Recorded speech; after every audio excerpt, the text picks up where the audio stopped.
as I say, I think we've got one we can take out probably here. So.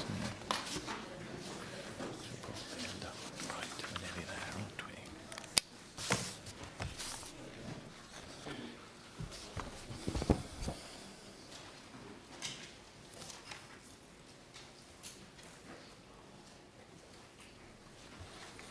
we? Order, order. I call Ben Goldsborough to move the motion.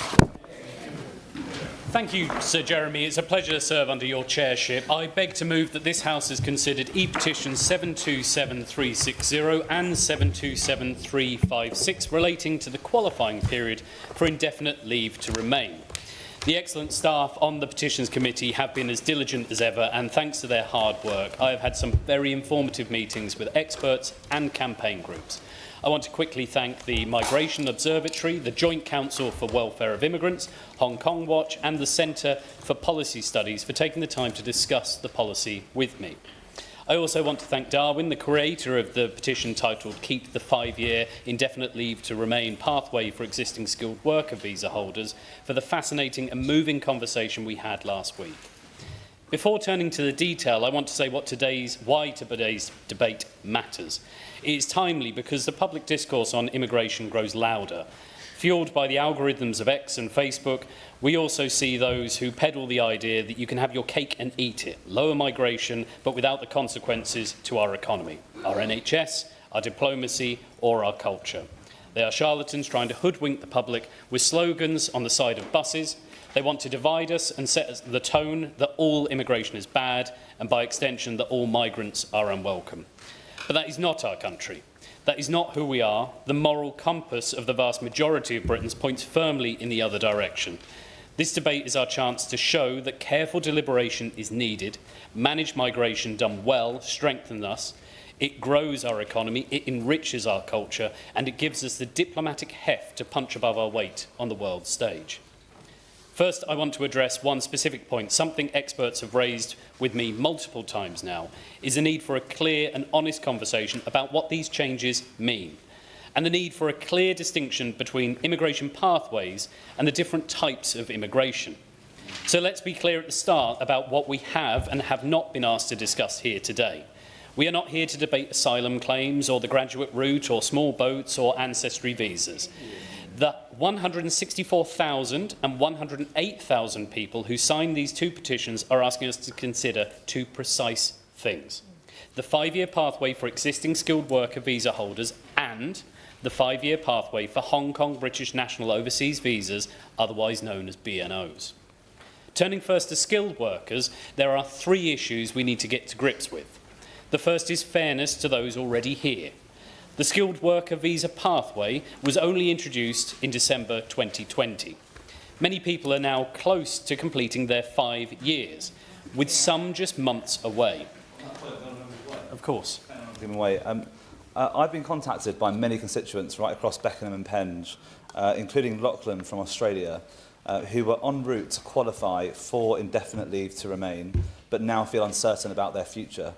Would my honourable friend agree with me that clarity around the government's earned settlement scheme and the retrospective effect of changes to indefinite leave to remain would be warmly welcomed by hard-working constituents like Lachlan and others across Beckenham and Penge in the country who want to make Britain their permanent home? I thank my honourable friend for his intervention, because it goes to show not only that he's probably seen my speech, what's coming next, but it is a uniform measure that's been spoken to me both in chairing this debate going forward, but also in terms of those that have reached out to their MPs. As I say, go on.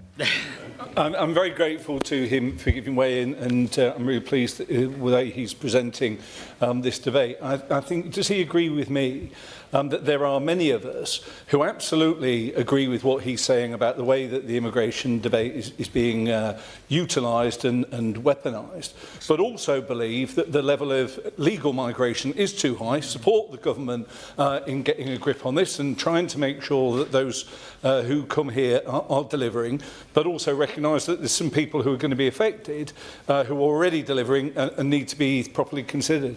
It's an extremely good point made by my honourable friend. As I said at the start of this speech, migration managed well benefits us all. And that's what the government, I understand, is trying to achieve, and that's one thing that we need to support. As I say, the prospect of applying changes retrospectively has caused huge anxiety for people who have uprooted their families, made financial sacrifices and planned their futures on a basis of clear rules. This feels, as one put to me, like running a marathon and halfway through realising the rules have changed.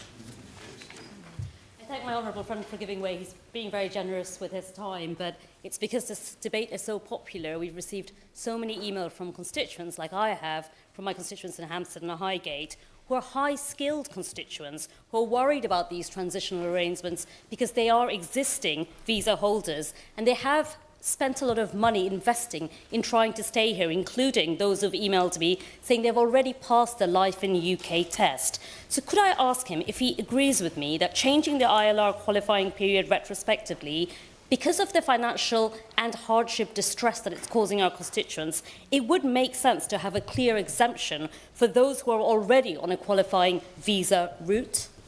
I thank my honourable friend, and I think this is another issue that I know the Minister, newly to his point, will be addressing in his remarks. The second issue that I want to raise is exploitation. A longer route to settlement may embolden bad employers. We already know that 40,000 people in limbo in the social care sector because of an exploitative bosses and the visa sponsorship pressures. Extending the pathway risks increasing the vulnerability of workers who are already contributing to our society. I would therefore ask the Minister, has any assessment been carried out on the workplace impact of these proposals? Can I just make a little bit more progress? Sorry. The third issue is contribution. These are skilled workers. We invited them here because we need their skills.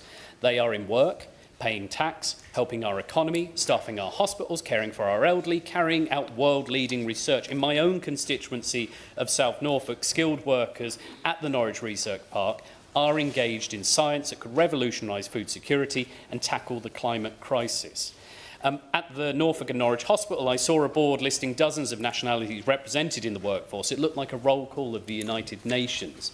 And yet these staff, while giving so much, have no access to public funds. They pay the £1,000 a year immigration health surcharge, they support our economy, but carry on their own costs. That is a reality we must recognise. So my question to the Minister is this: has the government conducted an economic impact assessment of the proposed changes to the skilled worker pathway?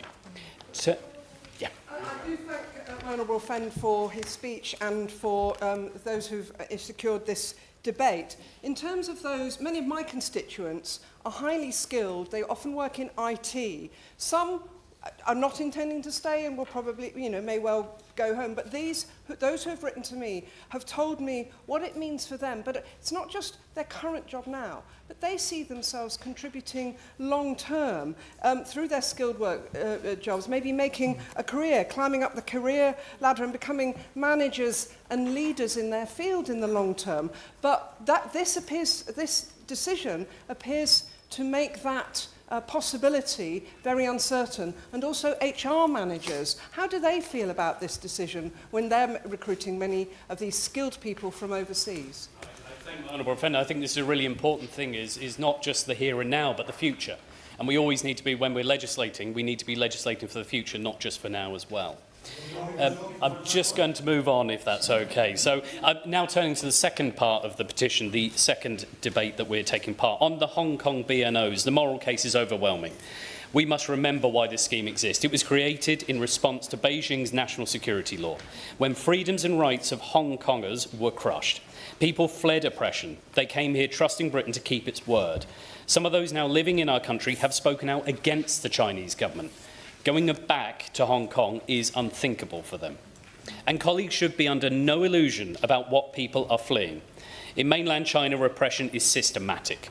We have seen the incarceration of over 1 million Uyghur Muslims, the silencing of dissent, and the routine use of mass surveillance against ordinary citizens. In Hong Kong, once one of Asia's freest societies, we have seen the steady erosion of rights guaranteed by international treaty. Freedom of the press strangled, freedom of assembly banned, civil society dismantled piece by piece, journalists jailed, students arrested, opposition politicians barred from office or driven into exile. All of this in a place where people used to enjoy liberties very similar to our own. Thank the honourable member for giving way. Does he agree with me that, similar to the Hong Kong situation, we now have the Ukrainian situation where people here on the Homes for Ukraine visas have been here for now over 4 years, and we should be considering adopting those into the 5-year period to remain in this country? Thank you. Thank the honourable member for his intervention. I know the Minister will be listening to that point he raised. So when Hong Kongers tell us they're worried about the direction of travel, we must listen because they have already lived it. They know what it means when promises are broken. They know what it means when the state decides to rewrite the rules halfway through the journey. That is why this debate is not just about visa terms, it's about trust and whether Britain will stand by its word. Just carry on. It's, we in this country have always had a proud tradition of standing up for international bullies. When others looked away, Britain was often prepared to say no. This is not right, and we will not let you trample over your people. That tradition is written into our history, from our stance against fascism in Europe to our support for democratic movements across the world. The BNO scheme is part of that tradition. It told the people of Hong Kong, you are not alone, Britain will stand with you. Will my friend give way? Oh. My friend's been very generous in making excellent remarks. I met Sid, who was in the gallery today at the weekend, and he made many of the excellent points my friend is making. But I wish to speak to the issue of the BNO route he's just mentioned and the extension from 5 to 10 years, looking like us shifting the goalposts. And does he agree that this risks handing Beijing a propaganda victory and deny young Hong Kongers access to home fee status at our universities for a decade? An extremely well-made point by my honourable friend, and I would say I couldn't put it better myself, but I hope I can in my upcoming bit here. So I would urge the Minister to clarify today, will BNOs be included in these changes? What conversations has the Home Office had with the Foreign Office about the diplomatic consequences of this decision? And does the government regard the BNO scheme as a humanitarian or an economic scheme? Because to my mind, this is clear. This scheme is a humanitarian one, rooted in our duty to protect those who share our values but whose freedoms have been taken away from them. I'm just going to make my concluding remarks. To sum up, both petitions speak to a single principle: fairness. People who came here on a clear set of rules deserve to know what those rules are and that they won't change halfway through. Whether they are skilled workers staffing our hospitals or Hong Kongers seeking refuge from oppression, they are already contributing enormously to our country. In all the discussions about immigration, we must start from honesty about the different types of migration and what they mean for Britain. In recent years, there has been too much heat and not enough light. Today's debate is a chance for us to change that, and I hope the Minister will take the opportunity to provide that clarity. For introducing the debate. It doesn't need me to point out that this is a very popular debate indeed. So can I remind all members, if you wish to continue to be considered to be called, please continue to stand. And to give you an indication, given the numbers who wish to speak, we will be looking for something like 4 minutes each from you if we're going to get everybody in. So please bear that in mind. The question is that this House has considered E-petitions 727360 and 727356 relating to the qualifying period for indefinite leave to remain. Apsana Begum. Thank you. I'm very grateful to be called to this important debate, not least because my constituents are among the highest proportion of signatories to the first petition, keep the 5-year ILR pathway for existing skilled worker visa holders, because so many of whom are living with uncertainty, and that's a daily reality in my constituency. Mr. Chair, the government's immigration white paper proposes several measures that will make settlement significantly harder to reach for many people through its main proposals. Firstly, to increase the standard qualifying period for settlement from 5 years to 10 years, though the visa routes to which this will apply are not specifically specified.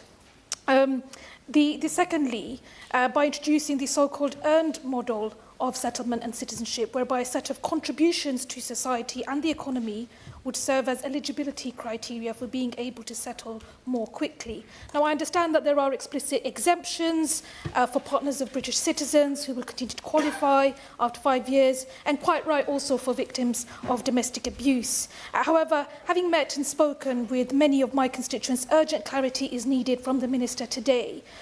primarily on the following areas: precisely who will be affected by the proposals on the ILR in the Immigration White Paper? Will they be applied retrospectively to people already in the UK, including those approaching the end of a 5-year pathway to settlement? If a consultation is to take place in the autumn, who will this be with? Will the government meet with Praxis, an organisation that has collated numerous evidence and undertaken research, with whom I share a long-standing relationship in my borough, on immigration casework, and who had submitted a letter along with 100 other civil liberties organisations requesting a meeting with the government in May this year? When will the government conduct an equalities impact and human rights impact assessment of its proposals to extend the qualifying period to 10 years and introduce the so-called earned model? And how will the points under the so-called earned settlement proposal be calculated or expect to be earned? And also, how much of a reduction on the 10-year qualifying period will be available? These are incredibly important questions for which the answers are needed by my constituents and many people in our country. My constituents were already living in limbo before the Immigration White Paper was announced, but I have to say, given that the applicants on the ILR route have primarily, their claims have been based on the right to a family or private life, and given what we understand to be a temporary suspension of the family reunification scheme for refugees announced last week, which is of course separate to this, they are just feeling a lot more anxious than ever before about these matters. And I am indeed worried about the widening scope of legislation and frameworks around immigration and the direction overall. There is already a strenuous process in place, and the new proposals do beg the question of what the intention really is here, given that people on the existing 10-year routes have to apply for every 2.5 years until they complete 10 years of leave and are eligible for ILR in the first place. I do just want to, in the time that I have, just mention that there was one survey undertaken in 2023 by the Greater Manchester Immigration Aid Unit, the IPPR and Praxis, who said that 40% of those in work on the 10-year route were employed in health and social care settings, including as carers, nurses and cleaners. And this is to be of no surprise to many of us, given the history of migration in the UK from the Windrush generation to skilled workforces arriving in the immigration wave, including in the 1970s, like in my area. And the top 5 nationalities of applicants on these routes between 2016 and 2020 being from Nigeria, Pakistan, India, Ghana and Bangladesh, according to the International Migration Observatory's analysis of Home Office data. So I'm afraid to say it's no surprise, but it's no coincidence that in the recent period, in recent years, we've seen Black, Asian and minority ethnic people and women disproportionately suffer through the pandemic in terms of deaths, workplace rights and hardship. And of course that includes workers in health and social care settings. The pandemic laid bare these structures of inequality and discrimination. And we have to be very, very careful about the changes proposed to the ILR route for these reasons as well. I will, just before I conclude, just say that petitions are quite right to point out that the skilled worker route is the main UK work visa route, and that includes the health and care worker subcategory for NHS staff. And just to conclude, Mr. Chair, what we know of the proposed measures in the Immigration White Paper is that they appear to be punitive. The wide-ranging evidence suggests that the long pathways are detrimental to individuals and communities. No one should really be subject to them. And rather than exemptions for some and not for others, we need a thorough overhaul of settlement and citizenship pathways so that people can settle in the UK in both a timely and an affordable way. People do need to feel a sense of belonging and be able to fulfil their potential. And I fear that the proposals that are being put forward will undermine the resilience of our communities. Putting more people on these routes and extending the routes will multiply the effects that are already being had in our communities. And I will just end by saying in the East End of London, we have a proud history of welcoming people from all parts of the world, from all walks of life, whether it be from Europe or Bangladesh, Somalia or even Hong Kong, because we know we are better for it. And I think that we need to really take a hard look at ourselves as to the proposals being put forward in the Immigration White Paper and change our direction. Thank you. can't see. Rachel Blake, I can't see if you're still standing or not. Not. You are. Good. Rachel Blake. Thank you, Chair. It's a pleasure to serve under your chairship. Can I thank the Petitions Committee for bringing forward this important debate, and I welcome the spirit of this debate so far in terms of recognising the original overall purposes of the debate and the topic about this indefinite leave to remain, and also the spirit to rise above the appalling divisive rhetoric that has come forward recently in terms of the role of migration and the lives of asylum seekers. My constituency, the cities of London and Westminster, has a long track record of welcoming migrants and refugees. The historic neighbourhoods of the City of London, Soho, Fitzrovia and Pimlico are just some of the villages in the very centre of London that have a long track record of welcoming people and continue to be proud of their diverse heritage. And indeed, our country prides itself on fairness and stability in our approach to the law and in our approach to migration and asylum policy. We are a place that people come to build and rebuild their lives, and also a place that people come and invest in their own futures. And I think that we're all richer for it. I'll give way. On behalf of the Petitions Committee, can I thank the Honourable Member for her thanks to the Petitions Committee. Far away from London, in the Highlands of Scotland, it's the same. We have refugees who fitted in and been greatly welcomed. Can I make the point to the Minister that involving the devolved institutions such as the Scottish Government, the Welsh Assembly, the Northern Irish Assembly is hugely important if we're going to make all this work. I thank the Honourable Member for that contribution.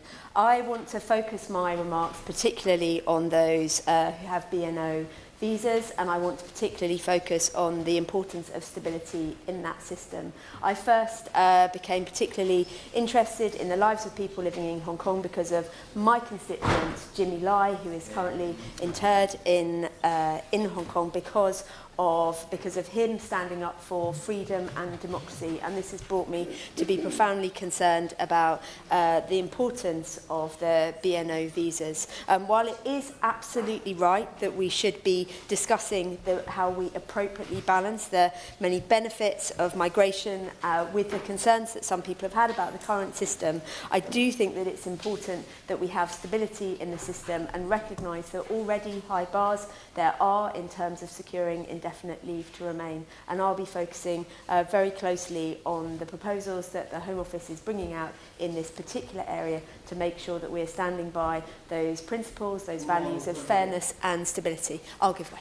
I'm grateful to my honourable friend for giving way, and she's making an excellent speech. I wonder if she'd allow me to gently register a concern on behalf of, in particular, those from Hong Kong who live in Harrow.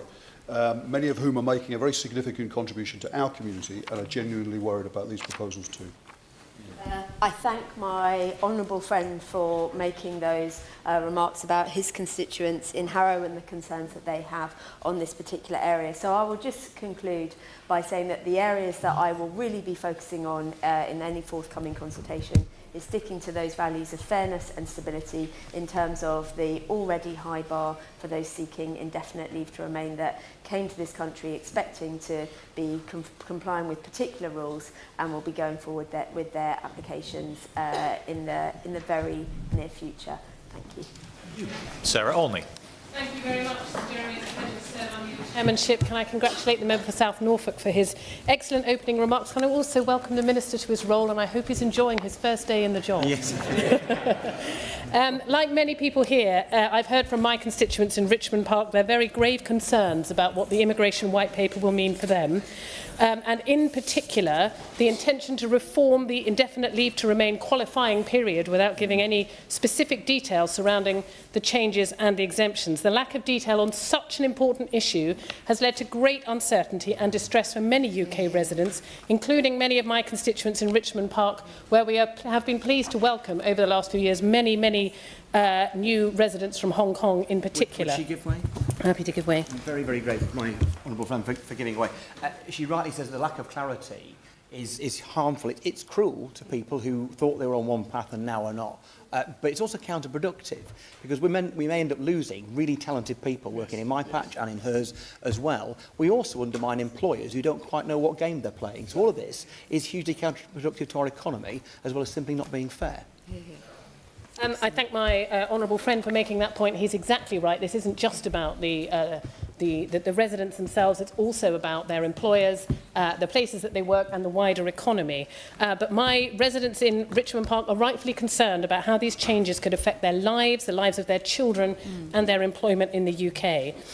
The BNO visa is not a transactional visa. It is a moral commitment which the UK offered in response to the national security law and the dismantling of promised freedoms in Hong Kong. So I am deeply concerned about the government's decision to extend the route to indefinite leave to remain from 5 years to 10 years. In particular, that this lack of clarity over the BNO visa in the midst of increasing evidence of transnational repression from China and the looming planning decision on the Chinese mega embassy, it's concerning to me and to many of my constituents who could be affected by this change. The government must do better to provide assurance for the hundreds of thousands of BNO visa holders across the country, and this starts by giving them clarity over their immigration status and how this year's immigration white paper will affect them.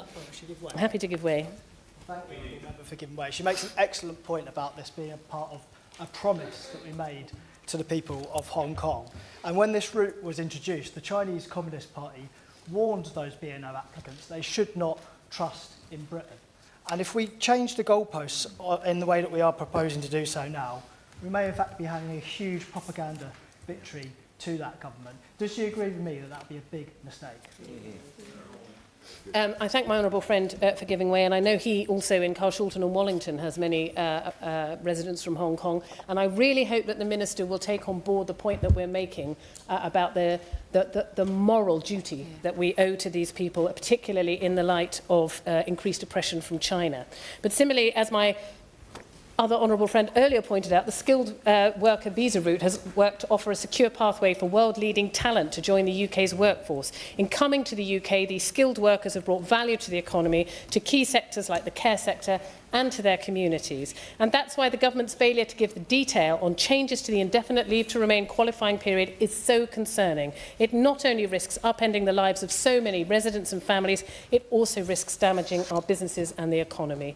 A skilled, stable workforce is a key part of any growing business, and recent government policy has already begun eroding the availability of this workforce in the UK. National insurance contributions have disincentivised hiring. Red tape with the EU has made it more difficult to hire skilled workers from abroad. The creation of Skills England risks failing in its aim to upskill the British labour force if the body is not given the independence it needs. Now, on top of all of this, the government's white paper has added uncertainty for businesses looking to hire employees, adding yet another barrier to growth. And that's why the government must provide clarity on the skilled worker visa as a matter of urgency.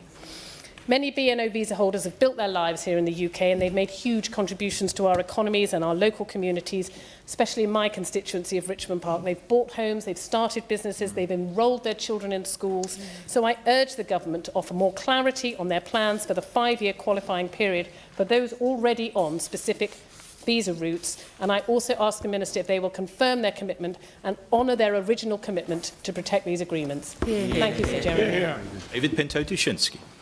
Thank you, Sir Jeremy. It's a pleasure to serve under your chairship. And I also want to join my colleague in thanking the Petitions Committee for securing this debate. I also want to thank Mr Lee for instigating the petition. I'm here to speak about the issue of the BNO visa. Sir Jeremy, our debate today should have two starting points. First, an acknowledgement of the historic commitment the UK made to the people of Hong Kong in the form of the BNO scheme. It's something we should be intensely proud of. Secondly, a recognition of the massive repression we've seen in Hong Kong, in particular since the enactment of the national security law. Rights that were guaranteed to the people of Hong Kong by the 1984 Sino-British Joint Declaration have been cast aside. Hong Kong's democracy's been replaced by a dictatorship, and its free press has been crushed. This is the context that has left many Hong Kongers feeling that they have little choice but to leave, to seek freedom and a new life here in the UK. I am proud that many people... yes. Thank my honourable friend for giving way. Do you think also in this context we should be clear, when we say BNO, it actually stands for British National Overseas. We are not talking about Hong Kongers or Chinese. We are literally talking about people we recognise as British national overseas because of our historic relationship. And do you think we should be a lot clearer about that in how we treat them within our immigration system?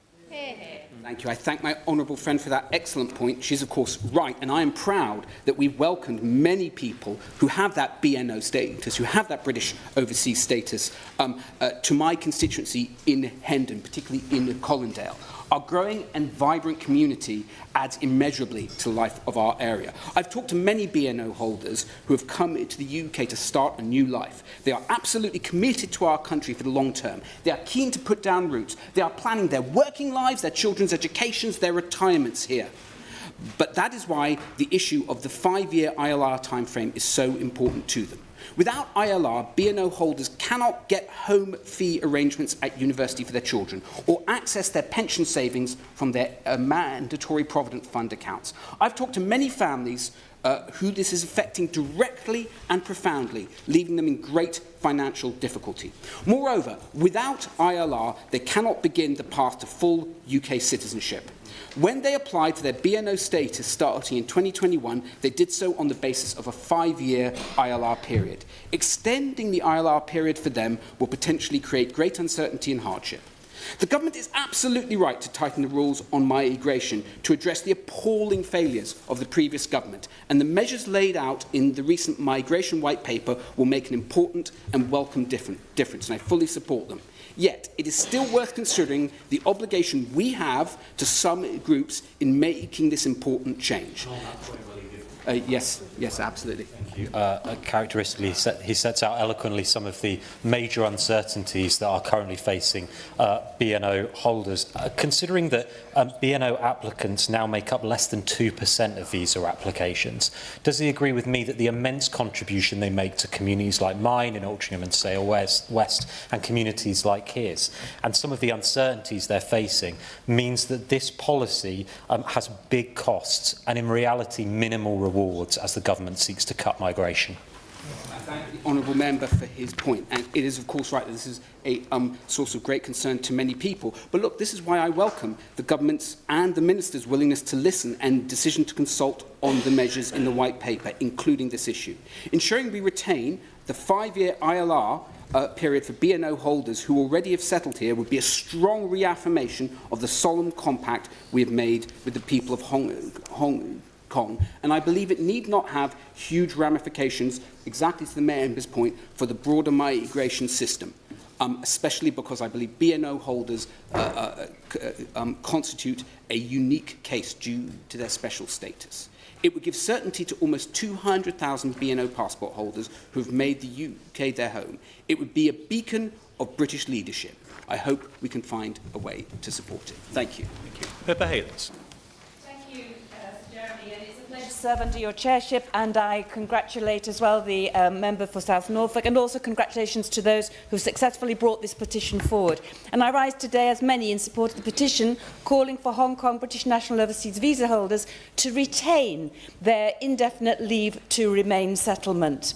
You know, as we know, those visas are a lifeline. As we've heard, a moral commitment created in response to Beijing's crackdown on human rights and democracies. But it's the families who made life-changing decisions, leaving their homes, relatives, friends, on the understanding that if they worked hard, paid their way, built their lives here, contributed, they could settle permanently after 5 years. To move the goalposts now retrospectively would not only cause distress, it would be betrayal of the values, of everything they think we stand for and we hope we stand for, which is we keep our word. Yeah. Chair, I have so many wonderful examples of many Hong Kongers in my constituency of South Cambridgeshire. And for example, 2 of whom one constituency wrote to me about, who've become invaluable to their community in Cherry Hinton.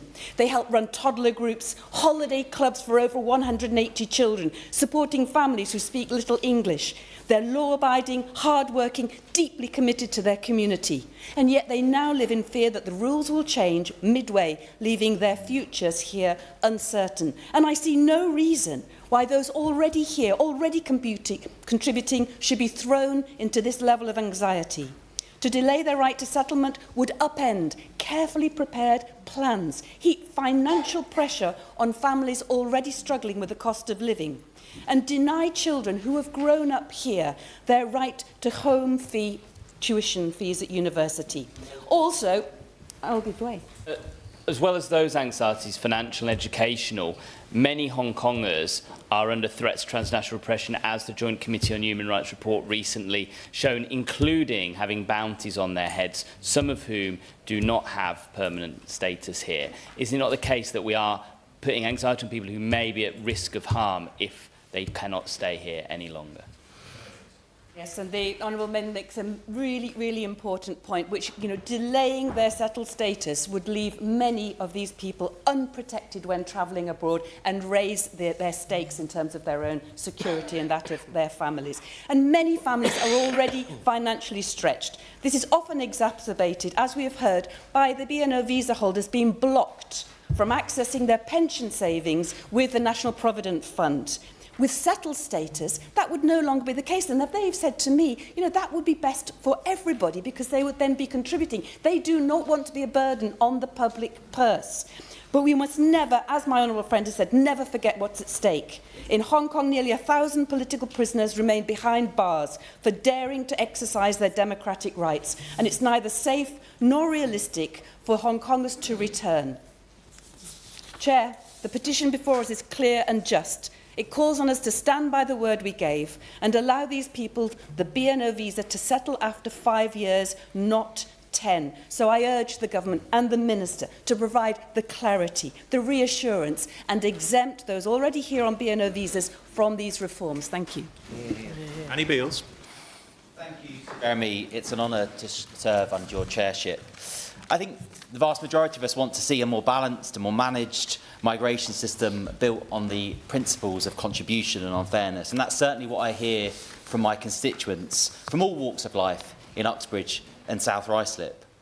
But the question is, how do we get there? How do we get to a more managed level in a fair and a just way? And I think my constituents also have concerns that the two matters that we're debating today do not meet that fairness test.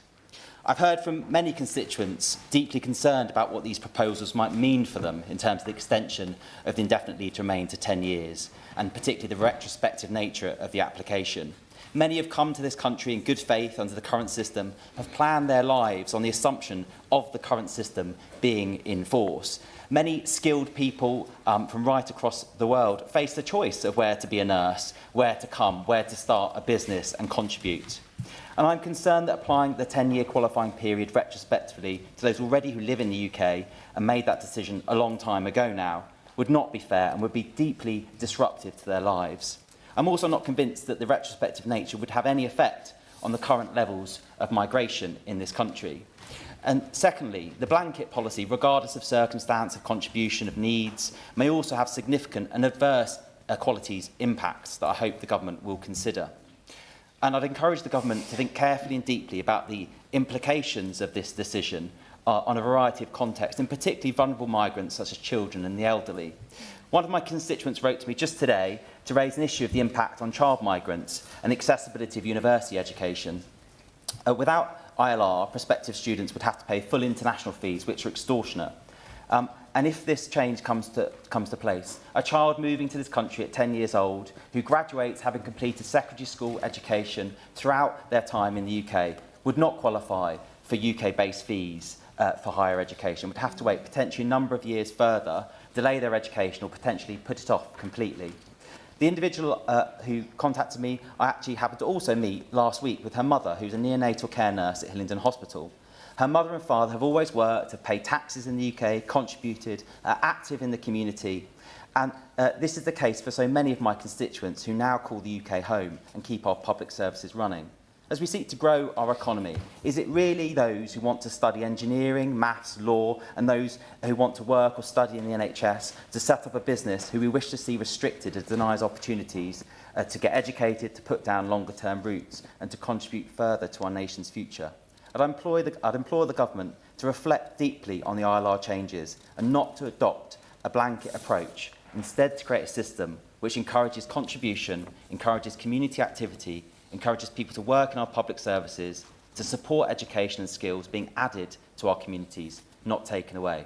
I'd also concur and agree with colleagues here today who've talked about our responsibilities to BNO visa holders. I'm very proud to represent many BNO visa holders in Hillingdon, and in particular Uxbridge and South Rice at the seat I represent.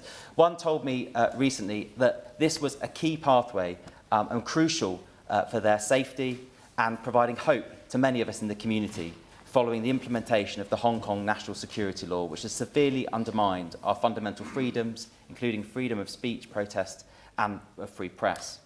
Many again have made the UK their home, not through an easy choice to make, but due to life-changing decisions and circumstances. And we're hoping that after 5 years of residence, meeting the quite strenuous requirements around English requirements, around the life in the UK test, they would have the chance to apply for indefinite leave to remain and 1 year later of citizenship. But I'd encourage the Minister to carefully consider the cases of those with BNO visas. Sir Jeremy, we can and we must reduce migration levels to a sustainable level. We can restore public confidence and ensure that the system is managed well, but we can also ensure that the system is fair, that it is just, that it encourages migration that works for our country and a system that works for people who come here and call our country home. Many of my constituents at the moment are deeply worried about the narrative that's taking place in Hillingdon and also nationally, which is seeking to divide communities to other members of our community. And I think at this time particularly, we must stand together, we must celebrate our diversity and encourage people to reflect on the importance of difference to a successful and sustainable economy, society and country. And I hope as we reform our migration system, we won't forget this. We'll design reforms that work for our country, but also work for those who call our country home. Thank you. Dean. Thank you, Sir Jeremy. I'm grateful for the opportunity to speak in today's debate and to stand alongside colleagues in defence of a promise that we made to the people of Hong Kong. Carshalton and Wallington is home to many Hong Kongers, situated in the London borough of Sutton, which has become a bit of a go-to location for new arrivals, with over 5,000 now living in our area. And it's no surprise that many of those local residents signed this petition. They know firsthand what's at stake. They took risks to be here, they've built their lives here, they've contributed to our community, and they've trusted the UK to be a safe haven. And we owe it to them to secure their future. Now, the BNO visa scheme was introduced in response to the imposition of the National Security Law in Hong Kong, a law that essentially criminalised dissent against the Chinese Communist Party. And this visa is a lifeline, rooted in the special and enduring ties between our two nations. And it also offered a clear pathway, 5 years to indefinite leave to remain, then citizenship. I'll gladly give way. I'm grateful to the honourable gentleman giving way, and like him, I've a significant Hong Kong population in my constituency of Solihull, Western Shirley. There's about 4,500 across the borough. And does he agree with me they had a legitimate expectation that the games of the rules of the game wouldn't be changed partway through, and to do so would damage the social contract we as a state have had with these people? I thank the honourable member for his intervention. He makes an excellent point. I think it is a moral duty for our country to maintain its promise to those people. As I was saying, to now consider extending that to 10 years would be a betrayal of trust.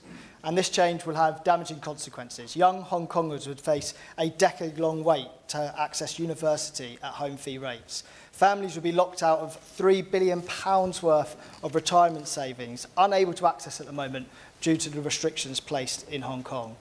Many would be immobilised, unable to travel safely without risking contact with Chinese consulates, and children born here would have to wait until the age of 11 to gain a passport. And all of this would play directly into the hands of the Chinese government, who have long claimed that BNO holders misplaced their trust in Britain. Changing the rules now would hand them a huge propaganda victory. Now, we've had constituents on BNO visas write to me describing how the limbo of waiting for indefinite leave to remain makes it difficult to continue their education or apply for the jobs that they want. Others have shared how they are being harassed or surveyed, even here in the UK, simply for speaking out or being politically active. And this is about safety. The Hong Kong diaspora in the UK faces transnational repression, a term that's no longer abstract. In recent months, we've seen surveillance and intimidation of activists, bounties placed on UK residents, physical attacks, including the assault of a protester at the Manchester consulate, and attempts to break into the homes of exiled Hong Kongers. These are no longer isolated incidents. They are part of a systemic campaign, and the UK must respond with clarity and courage. In our borough of Sutton, I've heard personal stories of fear, resilience, and hope. Hong Kongers have opened businesses, joined our schools, and enriched our community. We must not, bureaucracy or short-term politics, undermine the commitment that was made in good faith. We must stand by Hong Kongers, guarantee their rights, and secure their futures in a way that we promised. Yeah. James Nash. It's a pleasure to serve under your chairship today and to speak as the Member of Parliament for Rushcliffe, which is proudly home to over 2,000 Hong Kongers who have arrived under the BNO visa scheme, and it's that I would specifically like to focus on today. I thank my honourable friend from South Norfolk for opening this debate, and I also welcome my honourable friend, the member for Nottingham North and Kimberley, to his place as Minister of State in the Home Office, and thank him for joining us today on his first working day in office. I'm here this evening or this afternoon to make a simple, principled case. The 5-year pathway to settlement for BNO Hong Kongers must be retained. This is about trust as much as law, about keeping our promises and about keeping the faith of the people who place their futures in our hands. The BNO visa route was created as a humanitarian lifeline in response to Beijing's horrific national security law. The route is grounded in our legal, moral and historic responsibilities under the Sino-British Joint Declaration. It is not an economic channel, but a bespoke, safe and legal route for British nationals and their relatives who are fleeing repression in a former British territory where rule of law and human rights have been ruthlessly eroded. That is why there has been rare, enduring, cross-party support for this scheme since day one, and why any attempt to move the goalposts now would cut against the very reason that the route exists. Hong Kongers uprooted their families on the explicit promise of 5 years to indefinite leave to remain, plus 1 year to citizenship pathway. To lengthen the timeline mid-journey would be seen as a breach of trust. It would shake confidence in the UK's credibility far beyond the BNO community. The numbers tell their own story. Almost 200,000 BNO Hong Kongers now live in the UK. Crucially, the overwhelming majority came in the first 2 years after launch, and BNO now grants now account for about 1% of total visas. We must appreciate that today's debate isn't about headline immigration numbers, but about the welfare of a community that is already here. In my constituency of Rushcliffe, as I said earlier, over 2,000 Hong Kongers are currently on their 5-year pathway to ILR. The impact will be on them. Shifting the rules, as has already been mentioned, would hand Beijing and their regime in Hong Kong a propaganda gift. You trusted Britain, yet Britain broke the deal. We cannot allow that narrative to stand, which is why the government must keep its promises. Extending settlement to 10 years would force a decade-long wait for home fee status for BNO students, pricing out the vast majority of BNOs currently studying for their A-levels at schools in my constituency from being able to start university until they're in their mid-20s. It would delay access to an estimated £3 billion in Hong Kong pension savings that can only be released once ILR is granted. This is £3 billion. I will. Very grateful to my honourable friend for giving way. He's making an excellent case around what those with BNO visas are being put through by this white paper and the proposed legislation. In Dartford, I've been contacted by a very large number of people on skilled visas who are in a very similar situation. Would he agree with me that whatever the situation of people either on BNO or skilled visas, whatever may happen in the future with this legislation, that people who have come to the UK to contribute to our economy and society, that the least we should offer them is clarity on what they can expect from us, as well as fairness in not changing the terms on which they were accepted here in the first place? I thank my honourable friend for his intervention, and he's absolutely right. And I think the consensus here today is that that uncertainty and the idea of moving goalposts is something that we need to determine whether we support as a country. And I sincerely hope the Minister is listening about the sentiment in the room. Going back to BNOs, because many BNOs lack consular protection and cannot safely renew travel documents, a longer route would also trap families separated, unable to travel for study, unable to travel for work, and unable to see relatives abroad.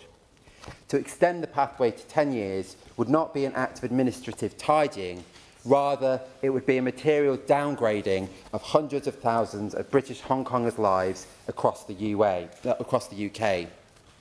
Meanwhile, the community is contributing civically and economically. Hong Kongers are working, studying, volunteering, starting businesses, even serving in local government as councillors. They are precisely the neighbours and colleagues we want to keep, that my constituents in Rushcliffe want to keep, and many of those are also concerned about some of the broader immigration issues that have been referenced. The 5-year route was designed so they could put down roots quickly and securely. Extending the clock would defer integration, depress opportunity and waste potential. And therefore, to close, I echo the words of the tens of thousands of UK Hong Kongers who will be watching this debate at home. I want to keep standing with Hong Kong. I want to keep our promise to Hong Kongers. I want to keep the 5-year route. That is how we honour our word. We support a thriving community that has so much to offer to our nation, and it's a way that we can show the world that when Britain gives its word, it will keep it. Thank you. Before I call the next speaker, just a gentle reminder, 4 minutes is what we're aiming for. I won't impose a formal time limit unless I have to, but if we could keep close to 4 minutes, that would help. Chris Curtis. Thank you, Secretary. It's a pleasure to serve under your chairmanship, and I won't speak for too long, so I hopefully bring down that average time that you're aiming for, given I think most of the key important points of this debate have already been made by many of the previous speakers. I'd also like to thank the Petitions Committee for bringing this forward and for the opening speech by the member for South Norfolk. But I do think it is important to add my voice to the many voices that we've heard today in terms of the concerns about the changes to the deal around the BNO visas, particularly when it comes to the timelines on the indefinite leave to remain. I've got emails from many constituents across Milton Keynes, and I see my honourable friend from Milton Keynes Central in here as well, who I know has had many more. And I recently met with Yvonne from 852 CIC, a fantastic organisation in Milton Keynes, which represents and looks to integrate Hong Kongers into the community in Milton Keynes, who have shared their concerns with me about the changes which they fear may be coming under the immigration white paper. Of course, yes. I thank my honourable friend for giving way. Would he agree with me that the contribution of the Hong Kong community to Milton Keynes and to our diversity and to our strength as an economic powerhouse within the UK should not go unseen by the Minister and this government? And the reality is we made them a promise and we should keep it. I completely agree with the comments just made there. Diversity is at the heart of Milton Keynes, and we're a proud city that shows how people from many backgrounds can come together to enrich and strengthen our community. And we've seen firsthand in our city how the many people who have come to our city from Hong Kong have added to our local economy. And this government, the previous government and this government made a deal. We made a commitment that was in keeping with our human rights commitments and our commitment to do the right thing. And it is I think, important that we keep to that commitment. Now, most people, I think, I welcome the Prime Minister and the Home Secretary's commitment to ensuring that those who come to Britain are able to integrate and contribute to our society, not simply to fill up gaps left by uncertainty and investment and skills and training, but changing the situation, changing the deal for the BNO visas is not the way of doing that. Now, I don't think that the government intentionally aimed to create this uncertainty for people who came here, But unfortunately, that uncertainty has now been created, and we see that in the inboxes of everybody sitting around this room. So I hope today the Minister will be able to clarify the situation and be able to give certainty that those who came here seeking safety, freedom and opportunity know that this government still stands with them, will not change the rules, and that 5-year journey to that 5-year journey that was committed by the previous government will remain in place even after the immigration white paper goes through. Thank you. The honourable gentleman is as good as his word. Sarah Hall. It's a pleasure to serve under your chairmanship. Over recent years, many Hong Kong families made the brave decision to uproot their lives and move halfway around the world to Britain.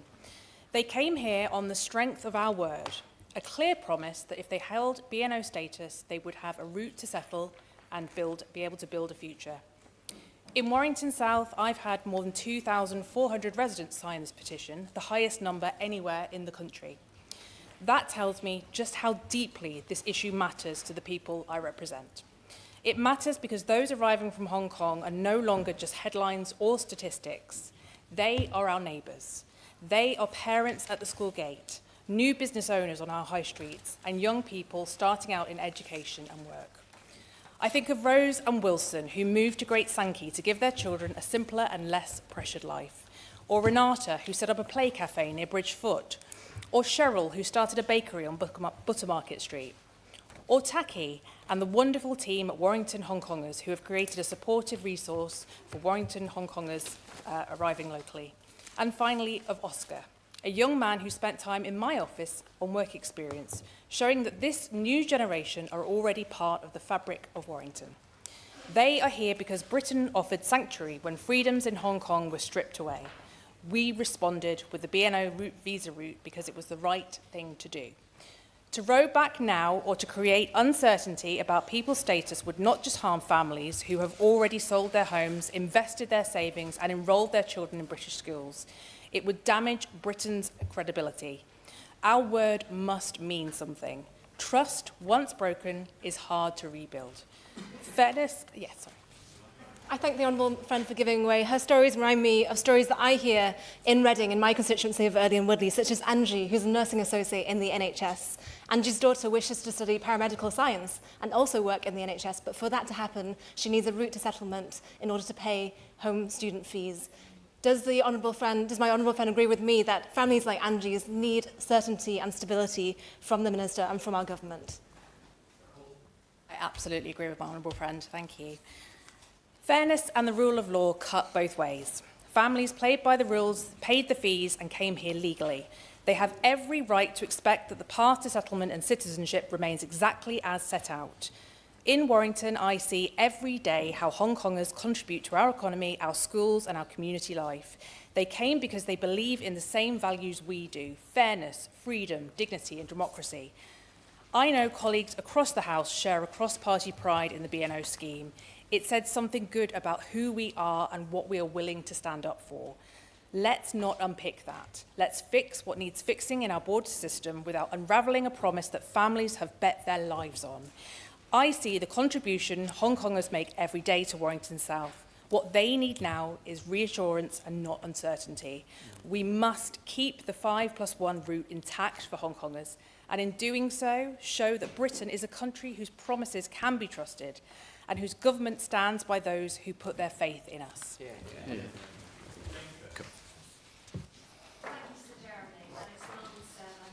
Chairship.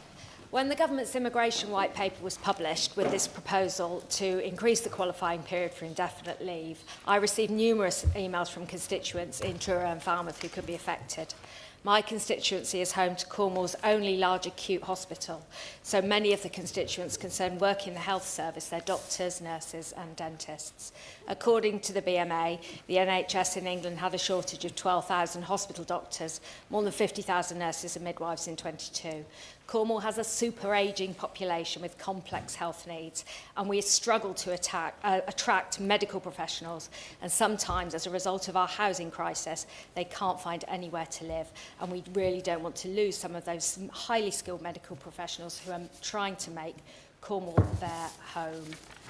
They stress their commitment to their jobs, the way they've worked tirelessly on the front line during COVID, the ways in which they've served and contributed to their communities and the taxes that they've paid. Many have children attending school in Cornwall and very concerned about disruption to their education, and some had partners who were Cornish.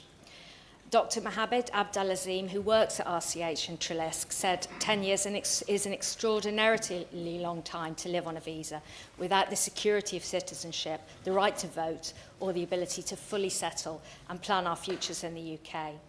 The government hasn't yet confirmed whether people already in the immigration routes affected will have to wait longer for settlement, as opposed to the change only applying to those arriving after the implementation date, although the White Paper's annex does suggest that the change will affect those already here. Many MPs, including myself, have been asking questions on this issue, but the responses so far from written parliamentary questions have said it will be addressed as part of the consultation process, but without giving that timeline. An idea of that timeline and the parameters of the consultation would be extremely helpful to give my worried constituents some sort of idea on how long they have to plan for their future and what representations they can make. For now, they are, as one constituent wrote, trusting the UK's commitment to fairness and stability for migrants who invest their lives here. Juliette Campbell. Thank you, Jeremy, and it is a pleasure to serve under your chairship today. I thank the Petitions Committee for securing this debate today, and also to my honourable friend from South Norfolk for his opening remarks. I rise today to speak in support of retaining the 5-year pathway to ILR for BNO visa holders. My constituency of Broxtowe is home to over 2,500 BNO visa holders. Many of them have written to me and raised their concerns. I want to say today that our community is being culturally and socially enriched by having our Hong Kong residents, and they continue to make a valuable contribution to society. Research shows that 59% of BNO visa holders have a degree or a postgraduate degree. However, despite their skills and eagerness to settle in the UK, they face challenges to fully integrate, to settle, and feel secure here in the UK. Happy to give way. I wondered if she agreed with me on that point, that employers have raised with me that increasing the qualifying period will actually make the UK less attractive to international talent, and that is particularly important for science and research in our universities. I thank my honourable friend for her contribution, and absolutely I agree that it has an impact on how we can employ people within our communities. A report by the British Future organisation found that only about half of those people of working age are currently employed, and 47% of those working say that their current job status doesn't match their skills or qualifications. We know that this creates barriers to achieving full potential and impacts on individuals' self-esteem. On top of these challenges, BNO visa holders are facing heightened anxiety and uncertainty following the proposed changes in the Immigration White Paper. So while the government's proposals to regulate immigration systems is a good step forward, some of the proposed changes have led to the reduction in trust that was placed in the government by those from Hong Kong. My residents in Broxtowe acted in good faith and took the government at its word that they would have indefinite leave to remain after 5 years as part of their commitment to Hong Kongers who wanted to come to the UK. Extending the pathway from 5 to 10 years for indefinite leave to remain means that many are unable to access their retirement saving funds, which creates financial insecurity for many. And without ILR, my Hong Kong residents in Broxtowe cannot qualify for home fee status at UK universities, delaying academic opportunities. Delaying ILR will also lead to delays in acquiring citizenship, which will impact on the ability or the eligibility for consular protection, emergency foreign assistance, and could leave those affected at risk of transnational repression. I urge the government to retain the 5-year pathway for BNO visa holders who move to this country and move to the UK on that promise. It is fair and it is the right thing to do. Yeah. Ben Kong.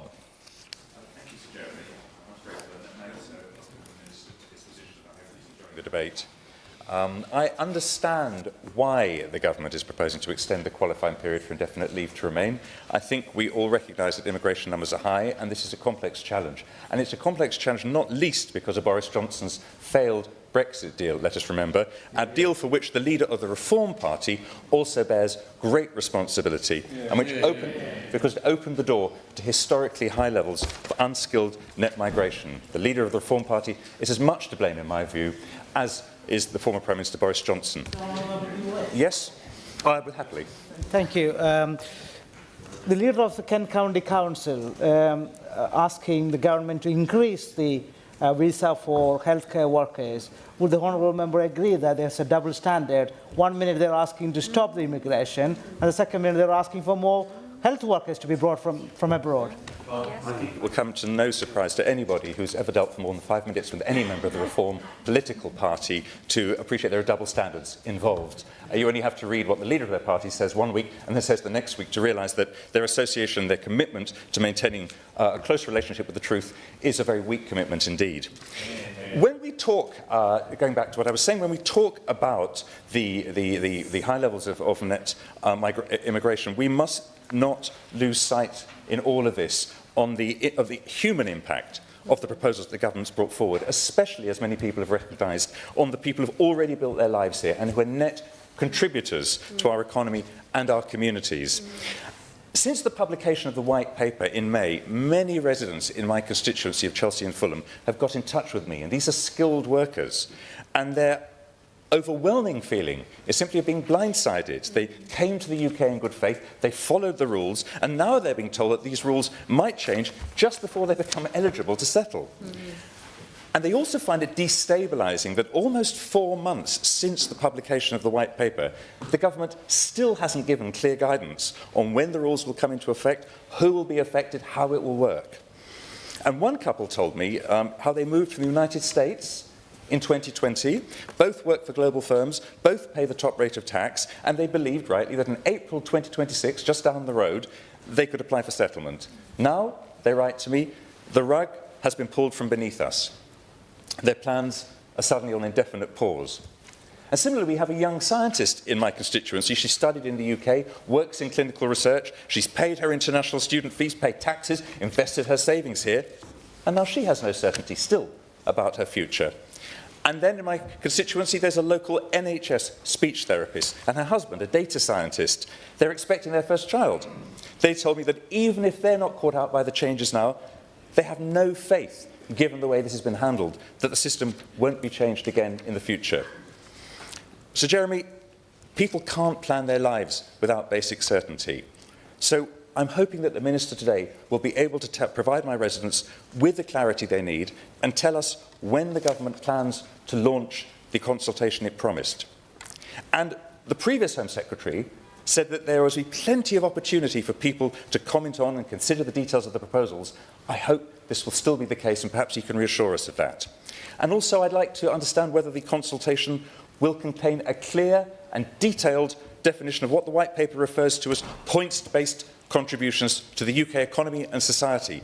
Who exactly will be eligible for a shorter pathway to indefinite leave to remain? So, Jeremy, so many of my residents are literally counting the days until they become eligible for settlement. They deserve decent treatment, not 5 more years of waiting. So I look forward to the Minister's responses and to being able to offer my residents the much-needed reassurance to which I think we'll all agree they're entitled. Ms Murray. Can I draw the Chamber's attention to my declaration of interest and the support my office receives from RAM? I want to make a couple of points today, but I just want to pick up on the point that all honourable members have made, which is to recognise the enormous contribution that both these groups of migrants have made to British society, and nowhere is that more true than in my constituency of Edinburgh East and Musselburgh. As we're talking about indefinite leave to remain, I think it's important that we recognise that in this country, in the British immigration system, we don't really draw a distinction between indefinite leave to remain and citizenship. Almost all the main rights of migrants are accessed at the stage of indefinite leave to remain. But citizenship is important. Madeleine Albright was first a refugee in the UK before she was a refugee in America. And she commented that when she came to Britain, people said, "You're a refugee, you're welcome here, how long till you leave?" But in America, they said, "You're a refugee, you're welcome here, how long till you become a citizen?" And I think it's important that we reflect on whether the government should be agnostic about whether someone actually takes that step and becomes a citizenship, or is it becomes a citizen, or is it something we should incentivise and make meaningful? And I say that as well. One second point I would make is not only is the government agnostic on whether migrants become citizenship or stay with indefinite leave to remain, but it is impassive and uninterested, and this is an inherited system that we have, it is impassive and uninterested in the path that migrants take to get there. Now, some migrants make enormous contributions to our countries. They volunteer, they stand up for their communities, they pay taxes, they work hard, they follow the rules. Let's be honest, some don't. But the system is not very strenuous for them in distinguishing between them. As long as they wait long enough, pay a fee, and pass the Life in the UK test, which is pretty ridiculously bad, then they get ILR. We have precious few levers to influence behaviour, precious few opportunities to foster social cohesion and integration. Shouldn't we be thinking more creatively about that? Now, if we're going to have a distinction between indefinite leave to remain and citizenship, if the pathway is going to extend from 5 to 10 years, can't the government think more creatively about how we build a migration system that works for migrants and for the communities where they settle? A third point I would like to make is that the immigration system has to be realistic. About a couple of years ago, under the Conservative government, net migration came up at almost 1 million a year. What that means is that there's a big group of people who will soon become eligible for indefinite leave to remain. That means they become eligible for benefits and for social housing. Now, I hope in her remarks at the end of this debate, the Shadow Minister will accept responsibility and indeed apologise for the complete lack of grip that the Conservatives left on the immigration system. But we have to be realistic that there is a large group of people who will become eligible for benefits and social housing that is not actually currently available because we've not built it yet. Now, we have to address public concerns about immigration. People who support immigration understand that. So we need to be thinking more creatively about how the immigration system works. If we don't give people indefinite leave to remain, that means they don't become eligible for benefits. If we extend that period, that happens too. But can we think more creatively? And will the Minister look at taking steps to address some of the points that have been raised here today? For example, access to pensions, home fee status, difficulty travelling. These are things that can be addressed with those two groups, while still taking account of the reality of the system that we inherited from the Conservatives. My argument, therefore, is if there is no substantive distinction between citizenship and indefinite leave to remain, if the challenge is that a large number of immigrants will become eligible for benefits and housing when they get indefinite leave to remain, if there is no mechanism to account for the contribution people make or to incentivise their integration into our communities, if the system is blunt, uncreative, impassive and rigid, and if we want people to actually take that step of becoming one of us and becoming a British citizen, then surely reform both of indefinite leave to remain and of citizenship is needed. Finally, I would just like to recognise the enormous contributions of both those unskilled worker visas and British nationals overseas. But I have a contention with the premise of this petition. Its implications for fairness and perceptions of fairness that some groups would get a carve-out based on the route on which they entered and not what they have done when they are here from the proposals. My view is that the system should look at the contributions migrants have made in the UK and not the visa that they came in on. So I asked the Minister if he could look with clarity, with a proper consultation, but with creativity and with a view to a migrant's contribution to the UK as we see the rollout of these proposals. Thank you. Rebecca Long-Bailey. For South Norfolk for his very poignant opening remarks. Now, the White Paper has caused huge fear amongst many of my constituents who work here. They've built lives here, families, friendships here. They pay tax towards our public services, volunteer and play a huge part within our local communities. Many of these workers came here to support our economy. They were invited by our UK businesses to fill key skills gap in defence, manufacturing, transport, aerospace, health, prisons and social care, to name just a few sectors. Now, the White Paper introduces preferential immigration routes for what it calls high-value contributors, including a shorter qualifying period for ILR and citizenship, but it fails to actually define what sectors or roles actually qualify. Nor has there been any impact assessment on the loss of these workers to each sector. Oxford Economics have found that in defence alone, in just one North West manufacturer, BAE Systems, each skilled migrant employee contributes over £84,000 per year to the UK economy. Moreover, as well as being economically valuable, they're integral to our national security and sovereign capability. So I'd ask the Minister if he could provide reassurance today and outline which sectors will indeed qualify as a high-value contributor and which sectors will be provided an exemption. The White Paper also fails to provide any transitional protections for current skilled migrants already working here on the 5-year skilled worker visa pathway to ILR. And this is causing anxiety to workers and businesses alike. So again, can the Minister reassure these workers today and confirm that there will be no attempt to make retrospective changes? Now, social care is another sector which would collapse without the support of skilled migrant labour. But it's a sector which has endemic low pay and exploitation. I've heard first-hand harrowing stories from workers who were brought here on skilled worker visas and have been threatened, exploited and frequently underpaid or not paid at all. But because they're reliant on visa support from their employer, they're often forced to keep silent about these abuses or face having their visa removed. So to protect them, in addition to the retention of the 5-year route to ILR and a commitment not to apply retrospective changes, can I also ask the Minister to consider sector-wide visa schemes in social care, enabling migrant workers to challenge bad employers without the threat of dismissal and removal? And indeed, this also extends beyond social care. There must also be greater protection for migrant workers in all sectors from exploitation and strengthening access to trade union rights. Now, finally, the second group of constituents that are most affected in Salford who've contacted me in great fear are those within the Hong Kong community. Salford's home to one of the largest Hong Konger communities in the UK, and I was proud to attend their community awards recently, which awarded members of the community for their efforts in doing good for the city of Salford, from litter picks to supporting those most in need.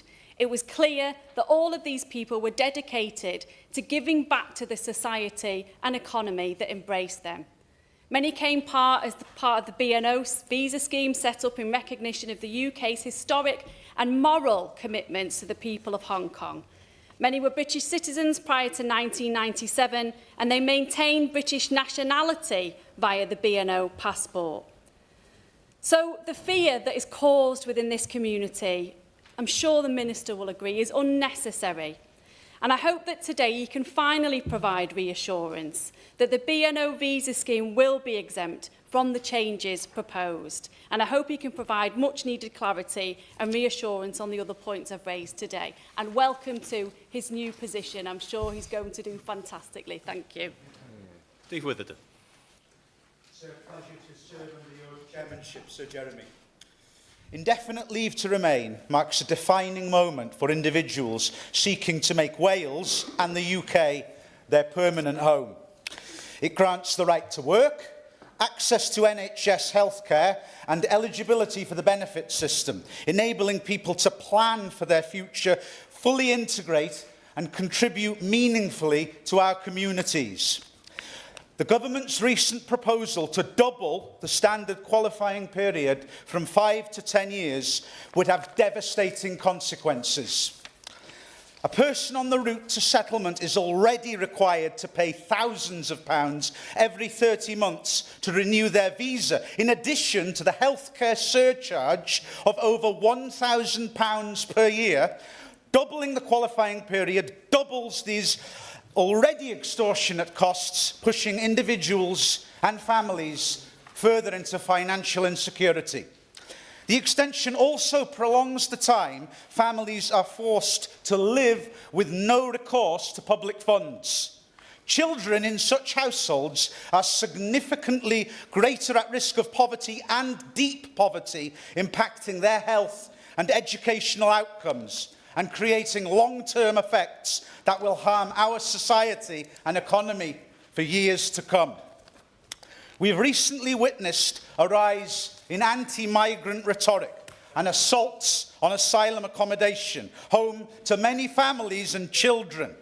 At a time when far-right groups are exploiting fear, weaponising misinformation and stoking division, our government should be pushing back firmly and proudly, not forcing some of the most vulnerable in our society to live in limbo for a decade.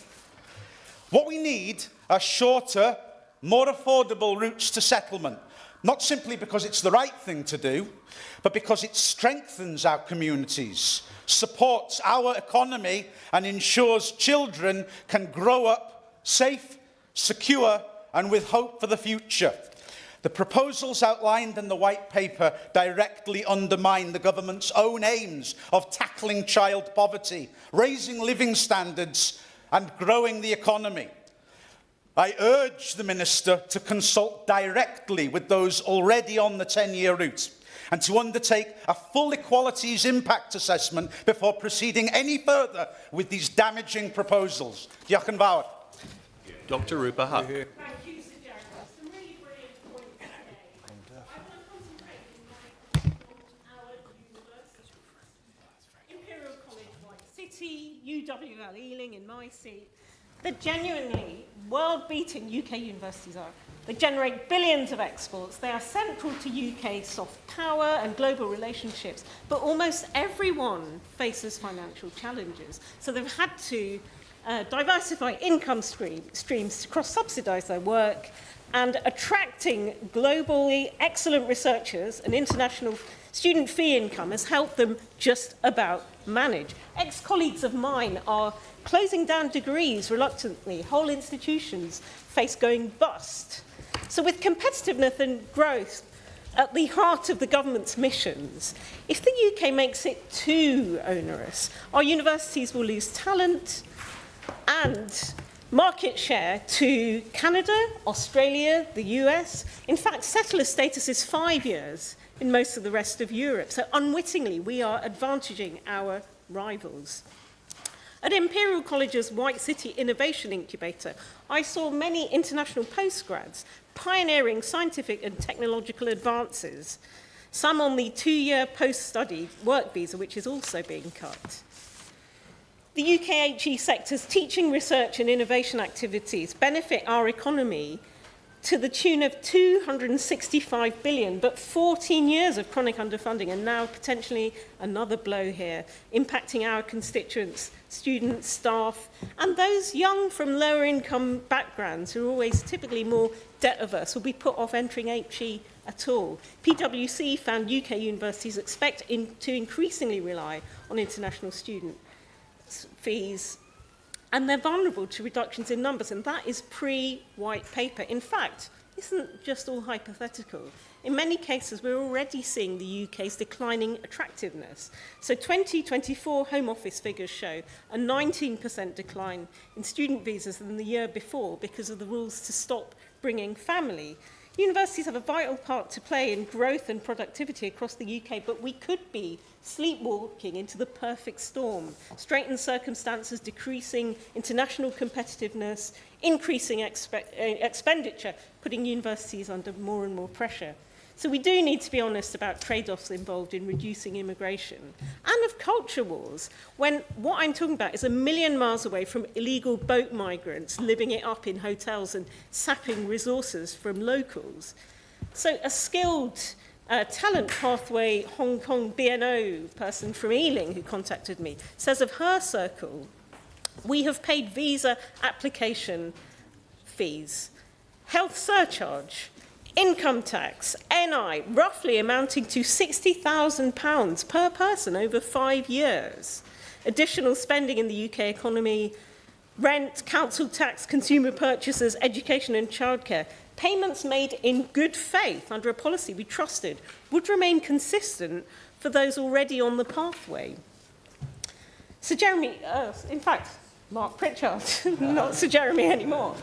Much of what is proposed in this white paper is welcome and sensible, but not moving the goalposts for those already in the system, not trashing solemn promises that we made to them.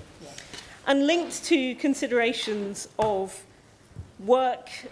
immigration and universities, we must put work, vocational education, further education provision, what universities are for, and their role in levelling up and all these sort of things. We need a realistic strategy for the long-term financial sustainability and their role in regeneration and growth. It's a graphic equaliser, really. So this is only a white paper. I hope ministers can take our points into account. Let's keep to our word, and let's keep the British higher education sector the envy of the world. Dr. Scott Arthur. Thank you, Mr Pritchard, and it's a delight to serve Angie today. And I do thank the member for South Norfolk for bringing forward, or for introducing this petition. And I want to thank all my constituents who signed it. And I do make my comments within the context of my register of financial interests. So I acknowledge the need to fix our broken immigration system, the one we inherited from the previous government. But we do have to do that in a way that focuses on measures that work, not make life difficult for all of us. So whether the changes to indefinite leave to remain will apply retrospectively is unclear, and I think that's what's at the core of what we're discussing today, with the government indicating that it may be retrospective. But legal precedent suggests retrospective application could be unlawful and it may well be challenged in court. Mr Chair, before I entered politics, I worked in higher education, and since the proposals around indefinite leave to remain were announced, former colleagues across our universities in Edinburgh have been in touch with me, concerned about both the impact on their current staff and also their ability to recruit new staff in the future. And I think, as the previous speaker made clear, if we're serious about growing our economy, we do have to support our universities as much as possible and ensure they're able to attract the best minds from around the world. And I would say gently to the Minister, he's sitting right next to me, so I can say it very gently, is any other Western nation making it harder for their universities to attract the best minds from around the world? Of course they're not. And it's not just academics. I've also heard from many constituents, all of whom contribute to Edinburgh, who are deeply worried about these changes, what they would mean for them and their families and their futures. So I will share two stories to illustrate what I've heard. The first is from Sarah. Sarah came to Scotland from Canada in 2018 to study physiotherapy. She graduated during the pandemic, where she worked in hospital placements at the height of the crisis, facing, let's be honest, unknown risks. Since then, she has stayed and worked in our NHS, one of over 250,000 immigrants working in the NHS across the UK. She has treated patients in some of the toughest of circumstances imaginable. She talked about how she supported patients fighting for their lives in intensive care. Physiotherapy is on the shortage occupation list. I feel grateful that she's chosen to live in Edinburgh South West. But if these changes were to go ahead, our route to settlement would be pushed back until 2033. That means that for another 5 years, that means that she'll be faced with another 5 years of expensive visa renewals, which I've heard about, insecurity and uncertainty. And she was clear, if that happens, she may well think about leaving the UK and settling elsewhere. And that would be to the detriment of us all, particularly people waiting for physiotherapy. And this is not just an isolated case. We know that right across many industries in the UK, workers are facing this uncertainty. I was going to give a second example, Mr Chair, relating to Calvin, who's here on a BNO visa, but I think others have spoken better than I can about the impact on that group of residents in the UK. But I do say that I'm proud that so many people came from Hong Kong to live in my constituency. And I'm always humbled about the contribution they make. But I'm ashamed at what they're facing with regard to these proposals. But whether people are a Hong Kong family or a physiotherapist from Canada, we have to be serious about supporting people who contribute to our economy and our community. And settlement is about trust, it's about stability, and it's about fairness. Extending the pathway does not just damage individual lives, it damages our international credibility, our economy, and our ability to recruit the best staff. So I will just end by saying that I do welcome the Minister to his place. And I know that lots of ministers are at new desks today, and I do welcome that. But this is his chance to start his career with a big bang, to grab the headlines and really make a difference. So I look forward to hearing his response. Thank you. Yasmin Qureshi. Thank you, Mr. Pritchard, and it's a pleasure to serve under your chairmanship. And I want to welcome the Minister to his new department. The Minister who I worked with in the past when he was DCLG, and he listened, and I got £20 million for Farnworth regeneration in Bolton South and Walkden. So I hope he's in a listening mood today as well. We all do. And, we'll do what we're asking him to do. It's an absolute privilege to speak in this debate on behalf of many families who've come to the United Kingdom either under the British National Overseas Visa Scheme or those who came on work permits to work in our country, often in areas which are difficult to recruit people. For example, the social care sector, with a very ageing population, those jobs are still unfilled, or this IT sector, and many other industries as well. On Friday, I met the Southern Hong Kongers group, and they explained to us about why many of them left Hong Kong, many fleeing from persecution. They've been working hard, as the Honourable Member for Salford earlier mentioned, and made great contribution to our economy. As, of course, those other people who have come as well, who are working in the social care sector, particularly where their jobs are not exactly the most nicest, and also where the pay often tend to be not great either. But they're working very hard, all of them. What they all have in common is that when they make the decision to come to the United Kingdom, they believed in certain fundamental rules, which was that after 5 years, they will be able to apply for indefinite leave to remain. Of course, it wasn't guaranteed they would get indefinite leave because there are other things that you have to satisfy, such as having worked for 5 years, certain amount of pay, and of course, of being good character. But at least they knew that that's what they were working towards. With the proposed changes, and we don't know what those changes are yet, I would urge the government and the minister to reconsider this for 2 reasons. A, it is manifestly unfair to change the rules relating to people who've come on the basis of what they understood the rules were. Retrospective legislation, to be honest, is always a bad legislation. It has been done occasionally, but it's normally done in state of immediate national emergencies. I don't think under any description this could fall within those categories. So I would say, for me, being British is actually knowing the laws, knowing the rules, and being able to abide by those. And these people, that's exactly what they've done. I'll give way. I thank the Honourable Member for giving way. She mentions quite correctly the role of these wonderful people in terms of caring for the elderly. Let me give one example. I have cases in my constituency in the far north of Scotland where the care package has fallen through for the lack of care workers, and these poor old people have been readmitted to hospital. That is a disgrace, and precisely one of the arguments why I completely back what the Speaker is saying. I thank the Chair of the Petitions Committee for that helpful intervention. And I just want to say, in honesty, what people are asking for, fairness. That's it. Simple fairness. Sojan Joseph. Thank you, Mr. President.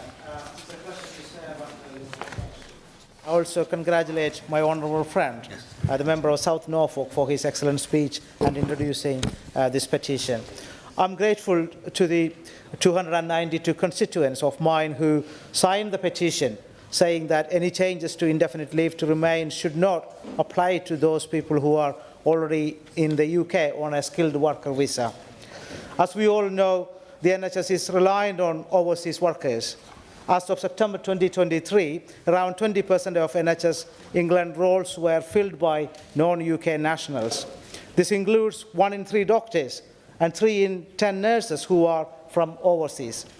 In both the NHS and social care sector, the recruitment of overseas staff increased after the pandemic, with recruitment campaigns being run in places like Kerala in India. In 2022, 73,000 skilled worker visa applicants were sponsored in the health and care sector. While I support efforts to bring end to the long-term reliance on recruiting internationally to fill these roles, it is important to acknowledge the invaluable role that these skilled overseas workers play in our health and social care sector.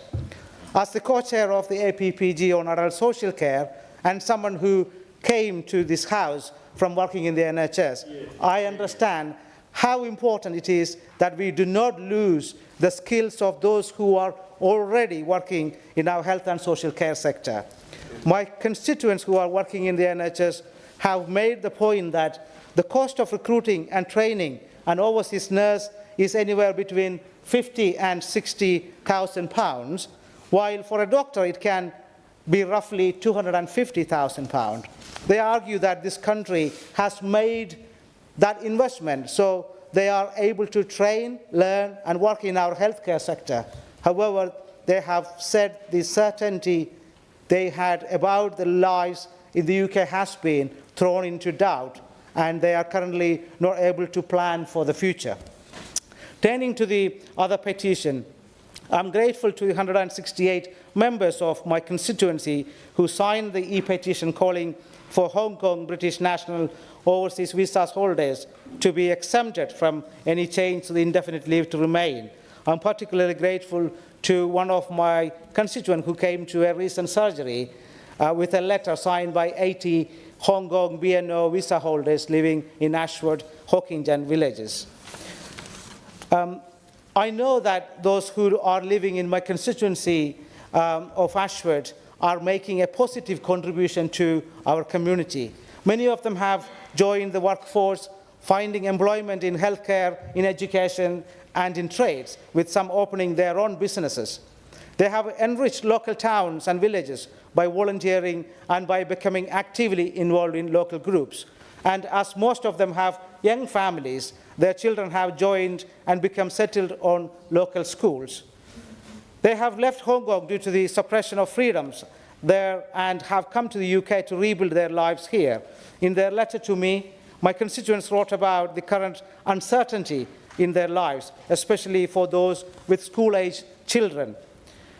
They hope that the Minister's response to today's debate might go some way to giving them some clarity regarding their status. I look forward to my honourable friend, the Minister's response to the points that I and others have made in this debate.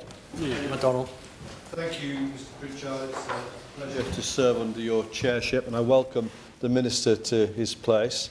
And I would refer the House to my entry in the Register of Interest that relate to support from trade unions, as I wish to welcome the expression of concerns by unions at the TUC Congress this week, and of course migrant rights campaigners, and add my support to what they have said about the government's plan to double the qualifying period for indefinite leave to remain for work visas, as well as an end to overseas recruitment in the NHS and social care for any role below degree level.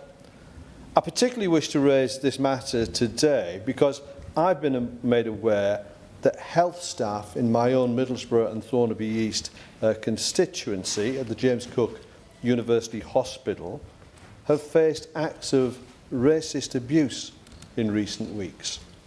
I wish to offer them my support, and I'm reaching out to the hospital CEO Stacey Hunter and to staff's unions. Unison has documented case after case of exploitation faced by migrant workers. Over 320,000 NHS staff are overseas workers, 20% of the workforce. In adult social care, around 20% of workers nationwide and up to 50% in London are migrants. Care workers tied to exploitative contracts, trapped in overcrowded housing and threatened with deportation if they dare to speak out.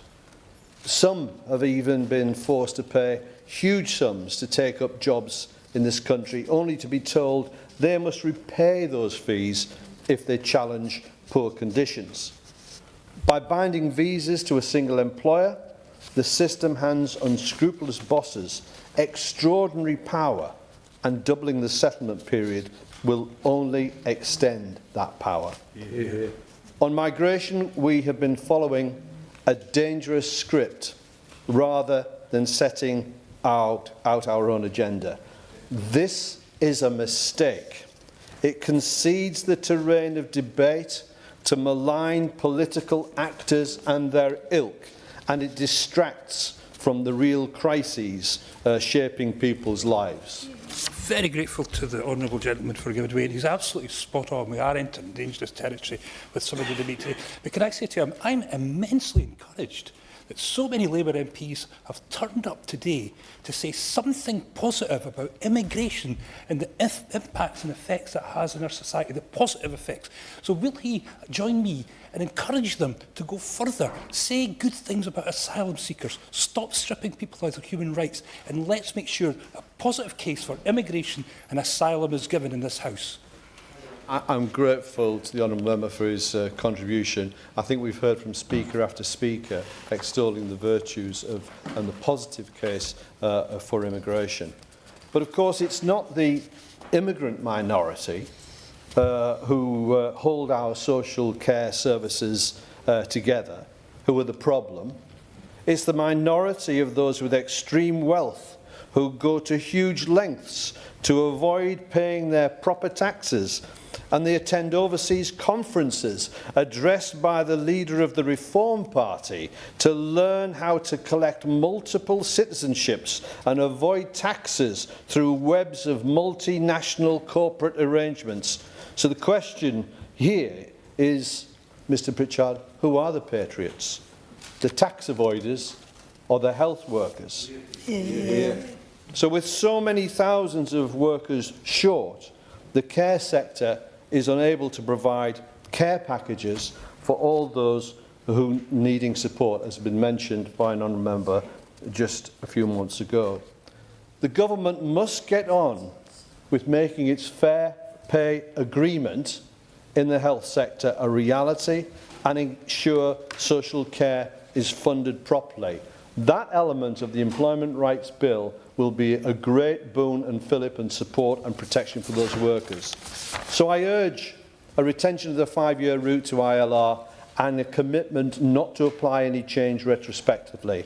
And I urge a sector-wide visa scheme in social care enabling migrant workers to challenge bad employers without the threat of dismissal and removal. And I've been particularly concerned over reports that the government intends to apply the new policy on settlement retroactively to those already in the UK that had applied and continue to reside under old settlement rules. So I hope the Minister will clarify the position, because behind these rules are human lives. We owe these workers a debt of gratitude, not new barriers, insecurity and betrayal. Bill Brickell. Thank you. It's a pleasure to serve in your chairship, Mr. Pritchard. May I thank my friend, the member for South Norfolk, for opening this debate. I wish to focus my remarks today on the issues of BNO visas, and may I declare an interest as a member of Labour Friends of Hong Kong. Now, 403 of my constituents in Bolton West signed the petition to keep 5-year ILR terms for Hong Kong British national overseas visa holders. What those 403 people are asking for is for us to keep faith with Hong Kongers who came here under certain promises, and their right to make that demand. To be clear, I back the government's immigration plan. We must reduce irregular migration, stop the dangerous small boats crossings, and build a fair system that works for the law-abiding majority. Bolton West backs secure borders. But my constituents also know that the BNO visa issue is different. That is a safe and legal route rooted in our history and reputation as a global leader in human rights and democracy. And when Beijing ripped up its promises to Hong Kong, this country stepped up. We told Hong Kong families, if you come here legally, play your part, integrate into your community and contribute for 5 years, you can make Britain your permanent home. That seems like a fair deal to me. So I'd like to take this moment to share a personal story from a constituent who wishes to remain anonymous. My constituent was a teacher in Hong Kong for more than 20 years, but new laws designed to crack down on criticism of the regime there meant that the genuine critical thinking my constituent was trying to impart to their students was no longer possible. So they took up the BNO visa in 2021 to start a new life, and it restored their freedom of speech, which is no longer possible in Hong Kong without fear of repercussion. I'm proud that my constituent, like many other Hong Kongers, chose Bolton West as their home. Many of my Hong Kong constituents have bought homes, sent their children to our schools, set up businesses and taken up jobs in the constituency. They're not here to take, they're here to give, to build and to belong. But when I speak to many of these families, it's clear to me that they live under a shadow. We've all read about activists in Britain like Carmen Lau, who now has $1 million bounty on her head from the Hong Kong authorities. Imagine trying to rebuild your life in Horwich, Lostock or West Wharton while knowing you're being hunted by an authoritarian regime on the other side of the world. That is the reality of transnational repression. Transnational repression which takes other forms which we also need to get to grips with. Journalist Callum Muirhead has reported in This Is Money on how Hong Kong exiles here are being denied access to over £1 billion of their own pensions, as other members have mentioned already in this debate. And we know that in total, up to £3 billion of retirement savings are unable to be accessed until families secure indefinite leave to remain. That's money that could be spent in local shops, backing Bolton businesses, or put towards children's futures. The banks responsible for holding these pensions need to step up, do the right thing, and release those hard-earned pensions back to those who've earned them. To have to deal with all of this while your very right to stay in your home, school, and work is thrown into jeopardy is not fair whatsoever. And I'm particularly concerned about the impact these proposals would have on the lives of young Hong Kongers. Currently, under the 5-year pathway, students can qualify for home fees at university after settlement. Stretching it to 10 years would mean a whole generation facing prohibitively high international fees, which they simply haven't planned for. For families who've already sacrificed so much, their dreams would simply vanish. Now, we've heard the analogy about moving goalposts from a number of members already today. And if you will indulge me, Mr. Pritchard, I will mention it as well. I recently had the pleasure of hosting a number of my constituents from Hong Kong at a Bolton Wanderers match. For the record, the mighty Wanderers crushed Bristol Rovers 1-0. And even colleagues with limited knowledge of football will know that if someone had moved the goalposts at half-time during the game, it would have caused chaos. The same principle applies here. Hong Kongers quite rightly expect us to keep our word. And when we made this promise, we said to Hong Kongers, this is your lifeline, this is your chance. To change the rules at half-time would betray not just them, but the trust that underpins all immigration policy. So yes, in conclusion, let's get immigration under control. Let's smash the gangs. Let's back the government's plan to reduce irregular migration. But let's also keep faith with those who came here the way. So on behalf of my 403 constituents in Bolton West who signed this petition, I'd like to join colleagues in urging the government to exempt BNO Hong Kongers from any extension of the settlement period in its forthcoming immigration plan. Keep our promise, keep Britain's word. Uma Kumaran. Thank you, Mr. Pritchard, and I congratulate Minister today in the job sitting through such wonderful speeches. Can I also thank my honourable friend, the member for South Norfolk, for leading this debate. I'm proud that people from all over the world have put down roots in Stratford and Bow. Some of those came here bringing their skills and experience, others came here seeking safe haven, but wherever they're from, they are welcome in Stratford and Bow. The story of Stratford and Bow is a story that can be found in every corner of Britain, the very best of Britain, our humanity, our compassion, our fairness. It's a story that my own family know well. Fleeing pogroms and in search of safety, my parents were given refuge in the UK and they made East London their first home. That was nearly 50 years ago, and now they're proud British citizens. It's a story that I hear echoed by my BNO and Hong Kong constituents who came to the UK fleeing persecution. Since the publication of the government's immigration white paper, dozens of my constituents who are currently already on the pathway to settlement have written to me to share their stories and their concerns, specifically about transnational arrangements for those already in the UK, already on the 5-year route to indefinite leave to remain. This is one of my constituents' messages to me. Changing settlement requirements for those who are already in the UK risks a harmful message that even those who play by the rules are not guaranteed fairness. I was struck by how so many of those who wrote to me introduced themselves and described their families as hard-working, as law-abiding. They wanted to tell me about their incredible professions, from caring for our most vulnerable to driving innovation in the UK's tech sector, and about how much tax they're paying, how they contribute to the UK economy, how they've made this their home, how they've made Britain their home, and how about the community groups they volunteer with. While it was nice to read their emails to me, it also saddened me that we've reached a place in Britain where our neighbours, our constituents, those who came here legally, feel the need to defend that they belong here. But their stories also show me something else. Pride in participation in British life, pride in British values, in contributing to and playing their part in our national story. My constituent Chelsea wrote to share her pride in her own efforts to, in her words, uphold British values and integrate into British society. It's a pride that I know so many of us in this place know and share, a pride in contributing to our communities, in playing an active role in shaping local and national life. Another constituent wrote to me about bringing years of experience to work here in a highly specialised tech job.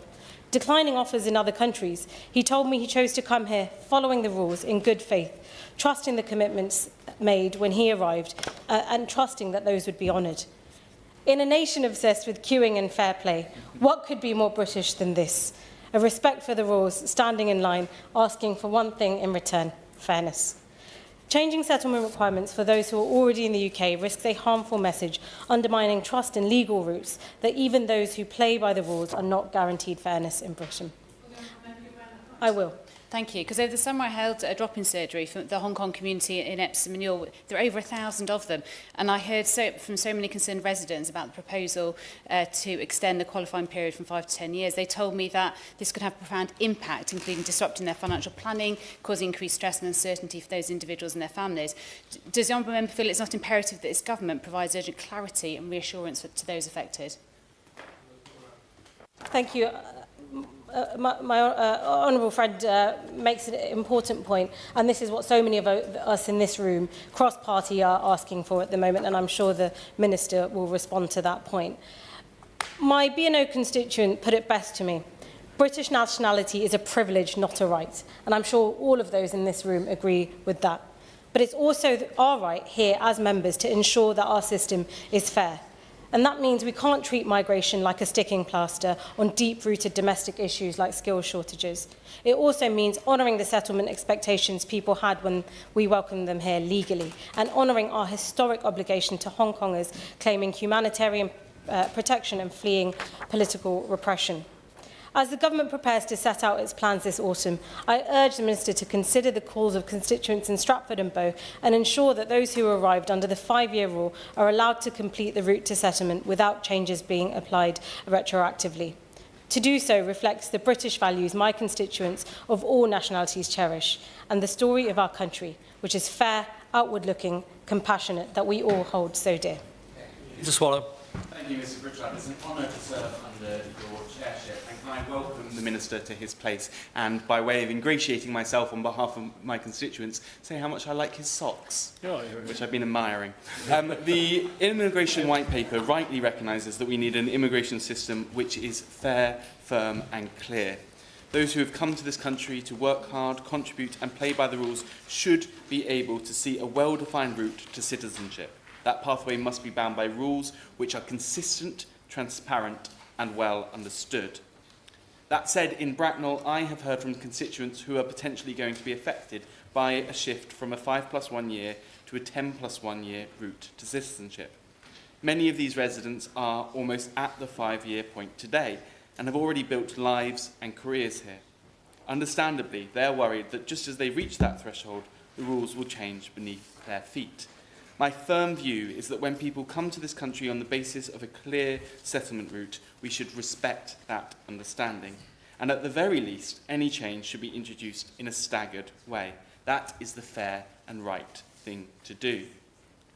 Importantly, this moment provides us with the opportunity to properly re-examine the individual components of our immigration system, and that includes the BNO visa scheme. When the Conservatives launched it, it was billed as a bespoke pathway that honoured our historic obligations to the people of Hong Kong. In reality, however, far too many BNO holders have found themselves bound by the same rules as other visas. That's not what was promised, and it does not reflect our historic commitment and the unique circumstances which brought Hong Kongers to our country. And here I'm afraid I do disagree with my honourable friend, the member for Edinburgh East. It does matter the route that people come to this country. The Hong Kong community is making a remarkable contribution to Britain. A 2023 survey found that 99% of BNO visa holders intend to settle permanently and become British citizens, and they're highly skilled. Almost 6 in 10 hold a degree or postgraduate qualification, compared to a third of the UK population. Yet despite this, only about half are currently in work, compared to 3/4 of the UK as a whole. That gap reflects the barriers people still face, barriers we should be helping to dismantle. I've seen firsthand the contributions of Hong Kong families in Bracknell. I recently met with our local Hong Kong community, and while I was inspired by their resilience and the way they enriched our town, I also heard about the barriers and uncertainty they now face. And I want to thank the 487 Bracknell constituents who signed the petition on BNO visas we're here to discuss today. One young woman at my meeting told me about how ready she is to continue her studies, but has been priced out of university because she does not yet qualify for home fees. Extending the length of time BNO visa holders must wait to secure settled status also means extending the length of time they are liable to pay international fees, despite living in this country, achieving their A-levels at UK schools and looking to build their adult lives and careers and lend their considerable talents to the UK. Another constituent is a talented professional dancer who teaches local students. She's unable to dance for Britain in international competitions because of her visa status, despite being exactly the kind of role model we should be championing. And I also met a young married couple who have bought a home and started a life in Bracknell, but feel they cannot yet start a family because of uncertainty over their future status. These stories are not abstract policy points, they are the lived experiences of people who are already making an incredible contribution to our country and our community. It was precisely because of these concerns that I, together with Labour colleagues, wrote to the former Home Secretary earlier this summer, and we urged her to ensure that the BNO visa holders are not unfairly disadvantaged by retrospective changes to the settlement route, and that the promises made to Hong Kongers when this scheme was created are properly upheld. At my public meeting, I was also saddened, but not shocked, to hear that some members of the Bracknell Forest Hong Kong community had chosen not to come to the meeting because of the fear of transnational repression.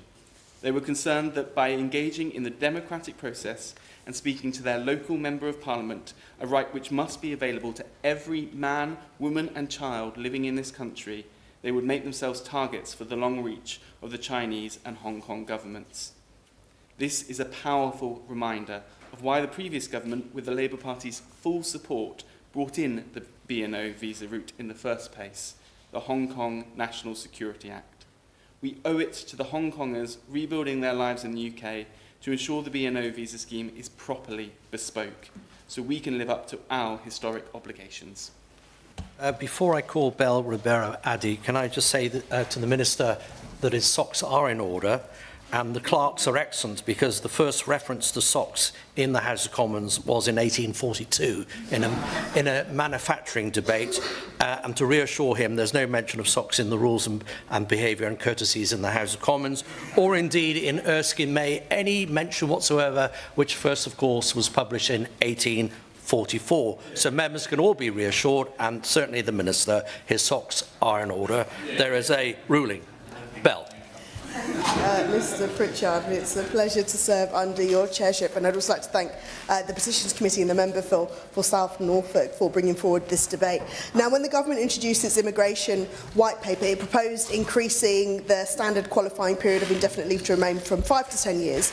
Now, this intent was to dissuade people from coming to settle in the UK and to convince those who are here to leave. Now, welcoming the Minister and his socks to this place, I do want to ask him who it is that they're hoping to dissuade from coming here and who they are hoping will leave. Is it the doctors, nurses, teachers, transport workers and cleaners who kept this country moving during the pandemic and for whom many of us clapped as they put their lives at risk whilst we stayed safely at home? Because it's these sectors reliant on international workers who will be hit the hardest by this policy. Now, I know the government has suggested that high-skilled, high-contributing individuals such as nurses, doctors, engineers and AI leaders could be fast-tracked for settlement, but it remains unclear what this means in practice. For example, it's clear that the ILR period moving from 5 to 10 years will have a negative impact specifically on the NHS workforce, risking an exodus of international healthcare staff and undermining the government's NHS 10-year plan. We're talking about the 1 in 5 NHS staff that are non-UK nationals, the 45% of licensed doctors in the NHS that are international medical graduates, a large number of whom are leaving the UK, mostly due to low pay, the high cost of living and declining quality of life. Many are also citing visa requirements as a reason for leaving. We're talking about the 43.7% of international nurses who left the Nursing and Midwifery Council register in the last year, who had been on the register for less than 5 years. 40% of them said immigration policy was an important factor in this. These departures will have a profound impact on the NHS workforce, which is already depleted and struggling. Instead of taking steps to make it harder for international medical staff to come and stay in the UK, we should be taking steps to encourage them, and for the sake of our NHS, we should be making it easier for them to stay. I'm also deeply concerned that the government has not yet indicated whether the change would apply to those already in the UK. International doctors and healthcare professionals need reassurances now that their statuses won't be affected. This means Hong Kongers, but indeed all of those other migrants too. It's simply unfair and frankly cruel to retrospectively apply an extension to the ILR pathway and would significantly impact those already on the pathway, as well as their families, their employers and their communities. We have to start being frank that the pursuit of net migration targets has actually undermined our economy and our public services. It's created a hostile environment within our communities as well. Changing immigration rules in this way will undo the work that has been done so far to repair our NHS, and I urge the government to reconsider. Now, I want to end on two things. Firstly, though the topic of today's debate is particularly about the changes to indefinite leave to remain for skilled worker visa holders, it should go without saying that a person shouldn't have to belong to a critical sector just to deserve compassion in our immigration system. And secondly, reminder to members, my honourable friend, the member for Poplar and Limehouse, mentioned the top 5 nationalities in the past 5 years that applied to be in the country. We're talking about Nigeria, Pakistan, India, Ghana, Bangladesh, all Commonwealth nations. My honourable friend, the member for Edinburgh East and Musselburgh, also pointed out the rights that they are afforded. And in this country, Commonwealth nationals on any length of visa can register to vote in both local and national elections. And I expect themselves and their British national family members and friends will have views on these issues, so we should take note. Now, the UK has always boasted a diverse workforce in every single sector, and those who come to establish their lives in the UK are a benefit to our society. Bear in mind, as I said it before, they vote here, and our immigration policy should reflect that we value them. Thank you. Neil Duncan-Jordan. Thank you, Mr Pritchard. It's a pleasure to serve under your chairship. Now, some months ago, I led a debate in this hall on the Certificate of Common Sponsorship in relation to the social care sector. In that debate, I highlighted the unfair and precarious nature of having an employment visa linked to a single employer rather than the sector as a whole. The reason why I mention this is because this campaign, which is ongoing, is of course linked to today's debate regarding indefinite leave to remain. Overseas workers have made and continue to make a massive contribution to the UK's health and social care sector. These dedicated staff have meant that we have been able to provide much needed care for some of our most vulnerable individuals. But the proposed changes to the ILR rules could put all that at risk. The adult social care sector is already experiencing a crisis in recruitment. In England, for example, 7% of roles are unfilled. This represents about 111,000 vacancies in March this year. These new proposals will make filling those vacancies even more difficult. Now, I have raised before with the government how the current sponsorship arrangements leave migrant workers open to abuse, with some locked into unfair contracts, and when they raise concerns about their working conditions, they can be threatened with deportation. Employers already have undue power over migrant care workers because their work visa is tied to their employment status. And I will. I'm grateful to the Honourable Gentleman for giving way, because this is a very important point, and it comes to the one made by his honourable friend from Middlesbrough earlier, and it is about the stability that people have in their life if they know that they have that indefinite leave to remain. The industry that I have most to do with is the fishing industry, and we've seen an increasing presence of transient workers in recent years, out with immigration rules a lot of the time. And in a handful of cases, and I stress it's just a handful, there has been some really egregious abuse. That is able to happen because these people are forced to live in the shadows. Giving them stability allows them to have that same right and security that we would all take for granted. I thank the honourable member for that contribution, and I agree with the point that he's making. Any employment status that traps workers into those conditions has to be addressed. And the proposed extension of the ILR from 5 to 10 years will potentially trap those workers into what we can only describe as long-term exploitation. Now, the Immigration White Paper also suggests sweeping changes to the skilled worker visa system. And I had a correspondent, a constituent of mine, Ola Banjo, write to me, and this is what they said. If implemented, this proposed change would create unnecessary instability for thousands of families, including mine. It would prolong uncertainty, increase financial and emotional strain, and discourage people who are already working hard, paying taxes and contributing positively to the UK. Migrants are not just statistics. We are carers, professionals, volunteers and parents raising children who already call this country home. We want to belong, to integrate fully and to continue giving our best to the UK. This proposal would make that harder, not easier. Now, I think Ola Banjo is right to point out that plans to retrospectively change the settlement rules feels like a betrayal. The suggestion that we can change the rules halfway through is grossly unfair. Behind the debate about immigration are real people, and the proposed changes have caused considerable upheaval to many overseas workers that are already here. In fact, virtually all migrant workers will in some way be affected by the changes regarding salary thresholds and new visa conditions. The government has described settlement as a privilege to be earned, but this ignores the valuable contribution that these workers have already made to our country, the economy and their local communities. That's why I would urge the government to reject the current negative rhetoric around immigration, retain the 5-year route for ILR, scrap plans to apply extended qualifying periods retrospectively, and reform the visa system to ensure that sponsorship is sector-wide rather than linked to an individual employer.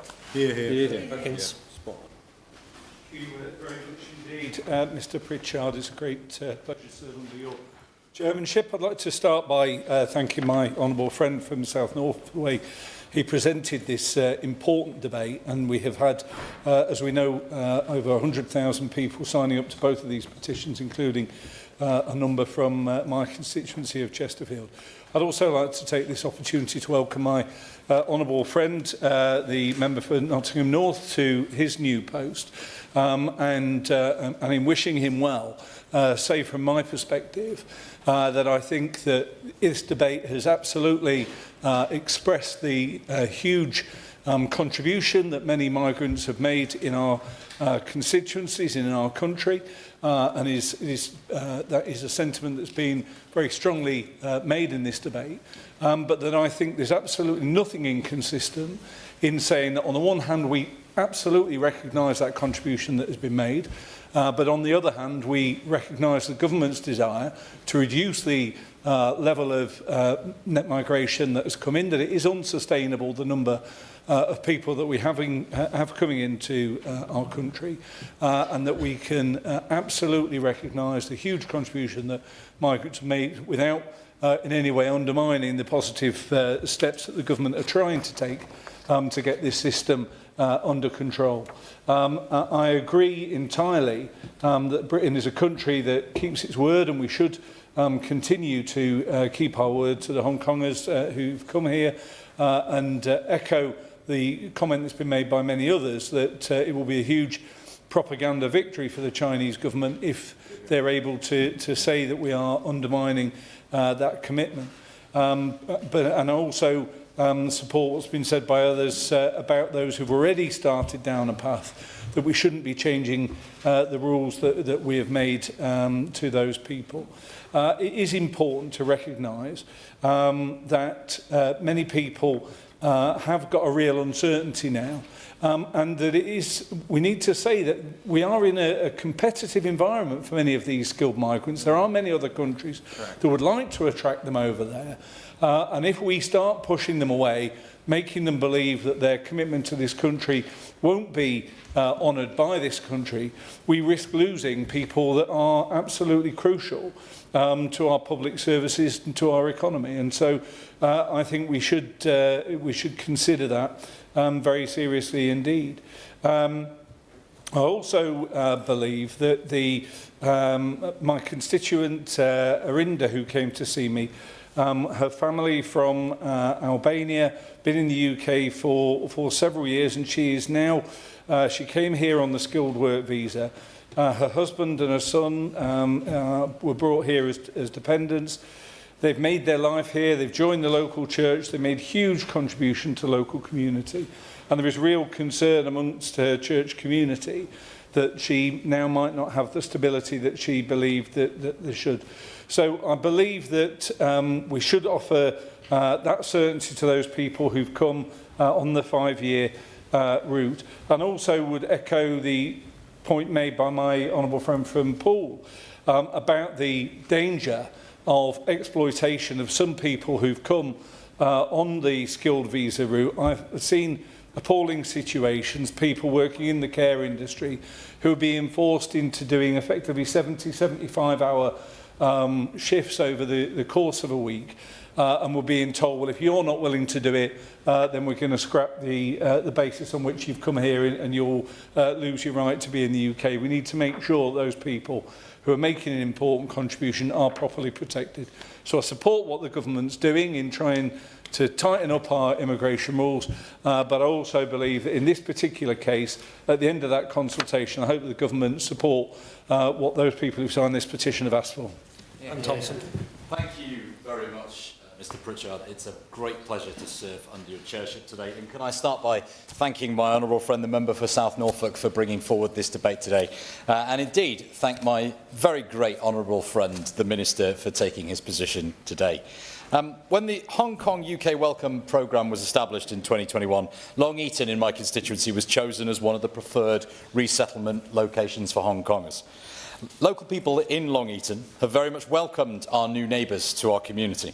I've spoken to teachers at local schools about how new students from Hong Kong are getting on and doing well, and I've been very pleased to see Hong Kongers establishing new businesses in our town centre. Since being elected as the Member of Parliament for Erewash a little over a year ago, I've sought to engage with Long Eaton's already very active Hong Konger community. And I was very pleased recently to host an event in Long Eaton Town Hall with the Nottingham branch of the Committee for Freedom in Hong Kong Foundation. We must have all, I think, watched on with admiration in 2019 and 2020 as the people of Hong Kong took to the streets of their city in their millions to defend their civil rights and liberties, their democracy, their fundamental freedoms. Over the past decade, the situation across China has only worsened. Modest gains for the rule of law have been quashed. There has been renewed aggression towards Taiwan and its people, and the appalling persecution of the weaker minority has continued. Sadly, terribly, these scenes of heroic bravery on the streets of Hong Kong ended in heartbreak. The national security law, granting Beijing unprecedented powers to police the speech and actions of Hong Kongers, was imposed. Elections were delayed, democracy functionally ended, and harsh laws against protesters enacted. The crackdown saw scenes of horrendous police brutality and human rights abuses. As a result, more than 500,000 people fled the city. Hundreds of thousands of Hong Kongers came here to the United Kingdom to seek sanctuary. I would very happily say, and I know many honourable members across the House will agree, that Hong Kong and China's loss has been very much our gain. I'm very glad to have welcomed these Hong Kongers fleeing oppression, violence and injustice to my constituency. Sadly, the government in Beijing is not content with having forced these people from their homes. It still wishes to terrorise them here in the United Kingdom, something we cannot allow to happen if people we have promised safety and security to in our country want to feel comfortable here. I believe it's very important that we remember these points as we consider any alterations to visa regulations in the coming month. Arrest warrants issued in Hong Kong but against Hong Kongers living in Britain are clearly unacceptable. The operation of illegal, unsanctioned police stations in British cities used to kidnap and intimidate are both a deep moral wrong and grievous violation of our national sovereignty. I was shocked and deeply saddened that when I welcomed local Hong Kongers to Long Eaton Town Hall recently, that many expressed that they were afraid to be photographed or videoed on the CCTV at the Town Hall. They raised serious concerns about the proposed new Chinese embassy, feeling that it could become a hub for spying, mass surveillance and perhaps harbour a far greater illegal prison than has so far been operated. I greatly commend the bravery of the people of Hong Kong. I will always speak for the rights of and I will defend Hong Kongers who have moved to Long Eaton and the rest of my constituency, Greater Nottingham and indeed the whole of the United Kingdom. We must protect those who have sought sanctuary in our community against the Chinese government both now and well into the future. I look forward to many years going forward as the Member of Parliament speaking up further for our new Hong Kong and neighbours and their families. Before I call Lawrence Turner, there is sort of the votes, as we always know, are a movable feast, but it's likely we're to have 8 votes later, so perhaps everybody could keep an eye on the chamber unless they want to come back in, I don't know, 95 minutes. But it's entirely up to members, because I won't be here, but they will. Lawrence Turner. Thank you very much, Mr. Pritchard. It's a pleasure to serve under your chairship, and I would like to echo the welcome that has been extended to the Honourable Member for Nottingham North and Kimberley in his new post. I know that he will bring to this position the same qualities of diligence and collegiate working that characterised his approach at the MHCLG. Given the level of interest in today's debate, I'll only speak to and in support of the second petition on the Hong Kong BNO visa. I would like to thank the member for South Norfolk and for the able way that he led this debate, and the Petitions Committee for making this debate possible. I would also like to thank the 635 people in Birmingham Northfield who signed the petition, and the dozens of people who made representations at constituency surgeries and in writing. I can do no better than quote one of them. Since settling in Birmingham, we have purchased our own home and integrated into the community. 2 of us are working in the NHS. We made this move not out of convenience, but out of necessity. Fleeing the erosion of human rights in Hong Kong Incidents such as the firing of pro-democracy campaigners, prosecution of journalists and the enactment of the Article 23 law have only reinforced the difficult choice we made to leave. Chairman, our constituents who are watching this debate should know that they are welcome and valued members of our communities. We should recognise too that Hong Kong is clearly a special case. That statement which I've just read out is not only a commentary on the deep links of culture and history that bind us together, as important as those links are. The practical reality is that while we may wish that the Chinese government's tightening repression at home and abroad may have lessened within the next 10 years, that hope is contradicted by all available evidence. We need only look at the fate of the Hong Kong Confederation of Trade Unions, the organising centre of independent labour, which was united indelibly or linked indelibly to the democracy movement, which was coerced into dissolving itself in 2021. Its leaders are now prosecuted and persecuted, including through abuse of the international arrest warrant system. People like Christopher Sutat Moong, who some members of this House will have heard speak at the conferences of the TUC, the GMB and other UK labour organisations, and who was forced into hiding here under the protection of the Home Office after a bounty was issued for his arrest.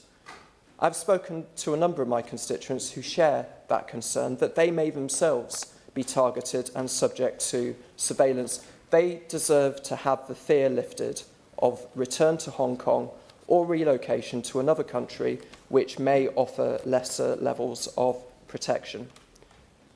Chair, there are other important issues that we could talk about today, such as the need for progress towards greater UK recognition of Hong Kong qualifications. But on the substantive issue subject to the petition, the government has said that it will set out its approach to particular visa routes over the coming months. And while I do not necessarily expect the Minister to preempt that announcement today, I do ask that he acknowledges the strength of feeling shared by so many members in this debate, and that he makes sure that the arguments made today are given full attention by the Home Office, and that our constituents will be given that certainty as soon as possible. Thank you. Mark's yours. Thank you, Mr. Pritchard. It's a pleasure to serve under your chairmanship today. I congratulate my friend, the member for South Norfolk, for his opening remarks in this debate, and I also welcome the Minister to his place, my honourable friend, the member for Nottingham North and Kimberley. Earlier this year, I held a surgery with Hong Kongers living in my constituency alongside Alison Lowe, who is the Deputy Mayor of West Yorkshire, responsible for policing and crime. Now, while I was so pleased to see the room absolutely packed out, standing room only, it was clear from the questions I was being asked that the number one concern was the immigration white paper and the potential impact on Hong Kongers and their families, people we invited to live here. Now, I do need to make it very clear that we must take extremely strong action on immigration. The British people do demand it, and having functioning borders should be a basic function of the state. Now, the level of immigration to the UK has been too high, both legal and illegal, and the white paper is a decent package of measures to try and bring the numbers down, which should be welcomed. However, we don't want to unfairly penalise those that we have invited here, or people who make a huge contribution to the UK. When the BNO visa scheme was introduced in 2020 by the previous government, it was in response to the imposition of the national security law on Hong Kongers to help them escape political repression. To change the rules now, when the first BNO visa holders are just months away from qualifying for settled status, would be a devastating blow to the Hong Kong community. It would constitute a broken promise. These people have come to the UK under a set of conditions that we determined and at our request. At the very least, even if we were to change the rules, they should never be applied retroactively. And of course, what would happen if we did change the rules? Well, firstly, extending the indefinite right to remain for BNO visa holders would have very little impact on immigration figures. Government data does show that most BNO visa holders arrived in the first 2 years of the scheme, between 21 and 23, and since then the numbers have been falling Currently, BNOs represent about 1.65% of total visa grants, so changing the rules in this area will do very little to change immigration trends. But more importantly still, the Hong Kong community make an immense contribution to the UK, even though they're often prevented from giving their full talents to society because of the limitations they face without settled status or citizenship. I mean, we take university-age students, for example, that we've heard about today. Without settled status, they won't qualify for home fees, making university unaffordable for most of them. Delaying that for a total of 10 years would have a hugely detrimental impact to those young BNO holders who will go on to contribute to the UK throughout their working lives. But why wouldn't we want to increase that contribution as much as we can? And it's also true that a huge number of Hong Kongers in the UK are working far below their qualification or training level, or potentially are unemployed entirely. There are accountants, journalists, engineers, for example, working in roles that don't necessarily match the skills they have.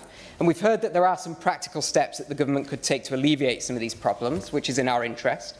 But extending the ILR route for Hong Kongers back to 10 years, delaying further their access to further education, training, citizenship, government support and integration into UK society will obviously make this problem worse. Despite all the obstacles they face today, they are still making a huge contribution to the UK. Now, I'll draw my remarks to a close now with one eye on the time. I urge the Minister to exempt BNO visa holders from any changes to the ILR route or other qualifications for settled status.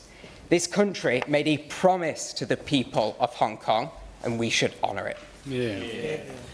Before I call the front benches, updates from the Chamber. There are more members standing apparently now than there were even 10 minutes ago. So I mean, at the shadow ministers and ministers' discretion, I think we can run the debate for the full time, which is great, at 7:30. So Luke Taylor. Thank you, Mr. Pritchard. It's a pleasure to serve under your chairship. I'd like to thank the honourable member for South Norfolk for his excellent speech in opening the debate and the contributions from members around the Chamber. I think we all made very clear our very similar feelings on this, and I hope the Government Minister is ready to jump up and answer all of our queries with a very positive response. So I rise today to speak on behalf of more than 265,000 people who've collectively signed these two petitions. Many of these signatures will be from those very people who the change being considered by the government will impact. People who pay their taxes, keep our hospitals running, manage local businesses and serve our communities. Families who came to Britain in good faith, who are now facing extreme uncertainty about their livelihoods. The government's immigration white paper, published in May, proposes to double the wait for permanent British settlement status from 5 years to 10, except for those who qualify under an earned settlement, amongst other key changes. This sudden decision has left hundreds of BNO passport holders and skilled immigrant workers in my constituency and across the country understandably anxious about their futures. I'm under no doubt that after years of Conservative mismanagement, the British immigration system needs to change. It is completely right that the Home Office takes the necessary steps to fix a framework left in tatters. But for months, potentially abrupt changes to qualifying for indefinite leave to remain have been shrouded in mystery for BNO and skilled worker visas. At the very least, these visa holders deserve clarity. And yet, since the publication of the white paper, clarity is exactly what they have been denied. The government cannot keep these people in the dark, and we need answers today. I'm so proud that my constituency of Sutton and Cheam is home to such a vibrant and inspiring Hong Kong diaspora. Some of the more than 160,000 Hong Kongers who have come to the UK under the scheme implemented by the last Conservative government. Where I live, I see first-hand the contributions Hong Kongers make to my community every day. They serve as business owners, teachers, doctors, community leaders, and since May, as a colleague on Sutton Council. Many fled repression from the CCP and put their trust in a life in Sutton. That trust was not abstract. For many, it was rooted in a promise that the BNO visa scheme would provide a safe pathway to rebuild their lives here with settlement after 5 years and citizenship after 6. The BNO scheme was not an act of charity. It was under a solemn commitment born of Britain's obligation under the Sino-British Joint Declaration when Beijing began to tear away Hong Kongers' freedoms in 2019. It was a recognition of over 150 years of British control of Hong Kong and how our histories and our futures are inextricably linked. In a world of transnational repression orchestrated by the CCP, permanent settlement in Britain is a vital safeguard for Hong Kongers on this visa route.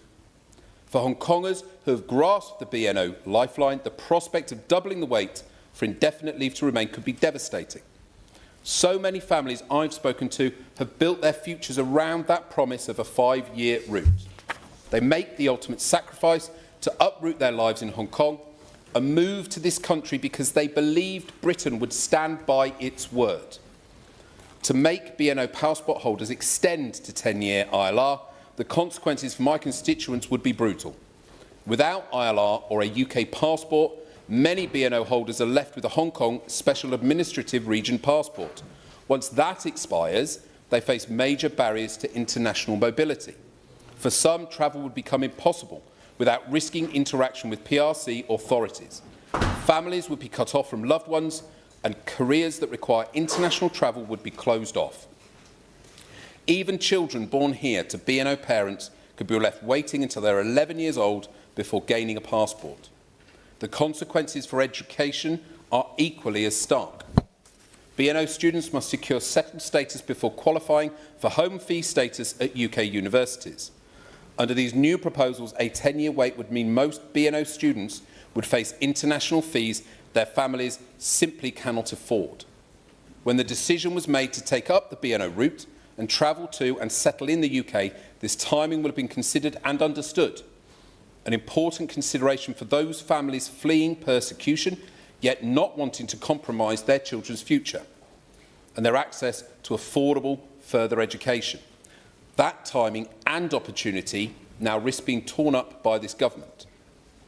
This change would see the shutting down of futures and the door closed on an entire generation of young Hong Kongers who want nothing more than to study, work and contribute to this country. Hong Kongers came to places like Sutton to escape censorship, surveillance and persecution.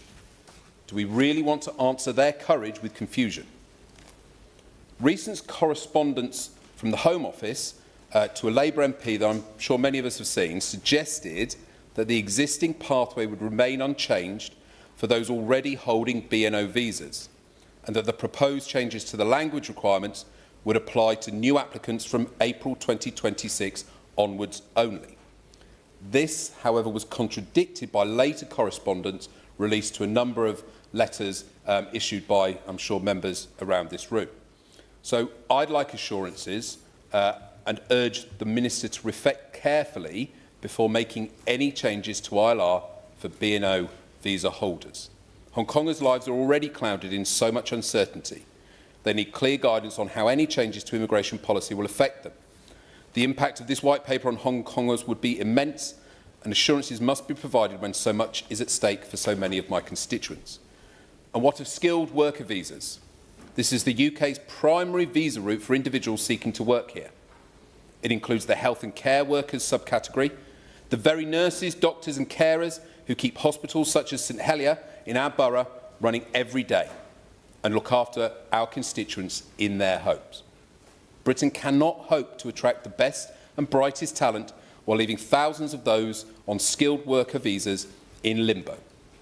The Immigration White Paper was published 4 months ago, but those on this immigration visa still have no clarity on what lies ahead for their future here in Britain.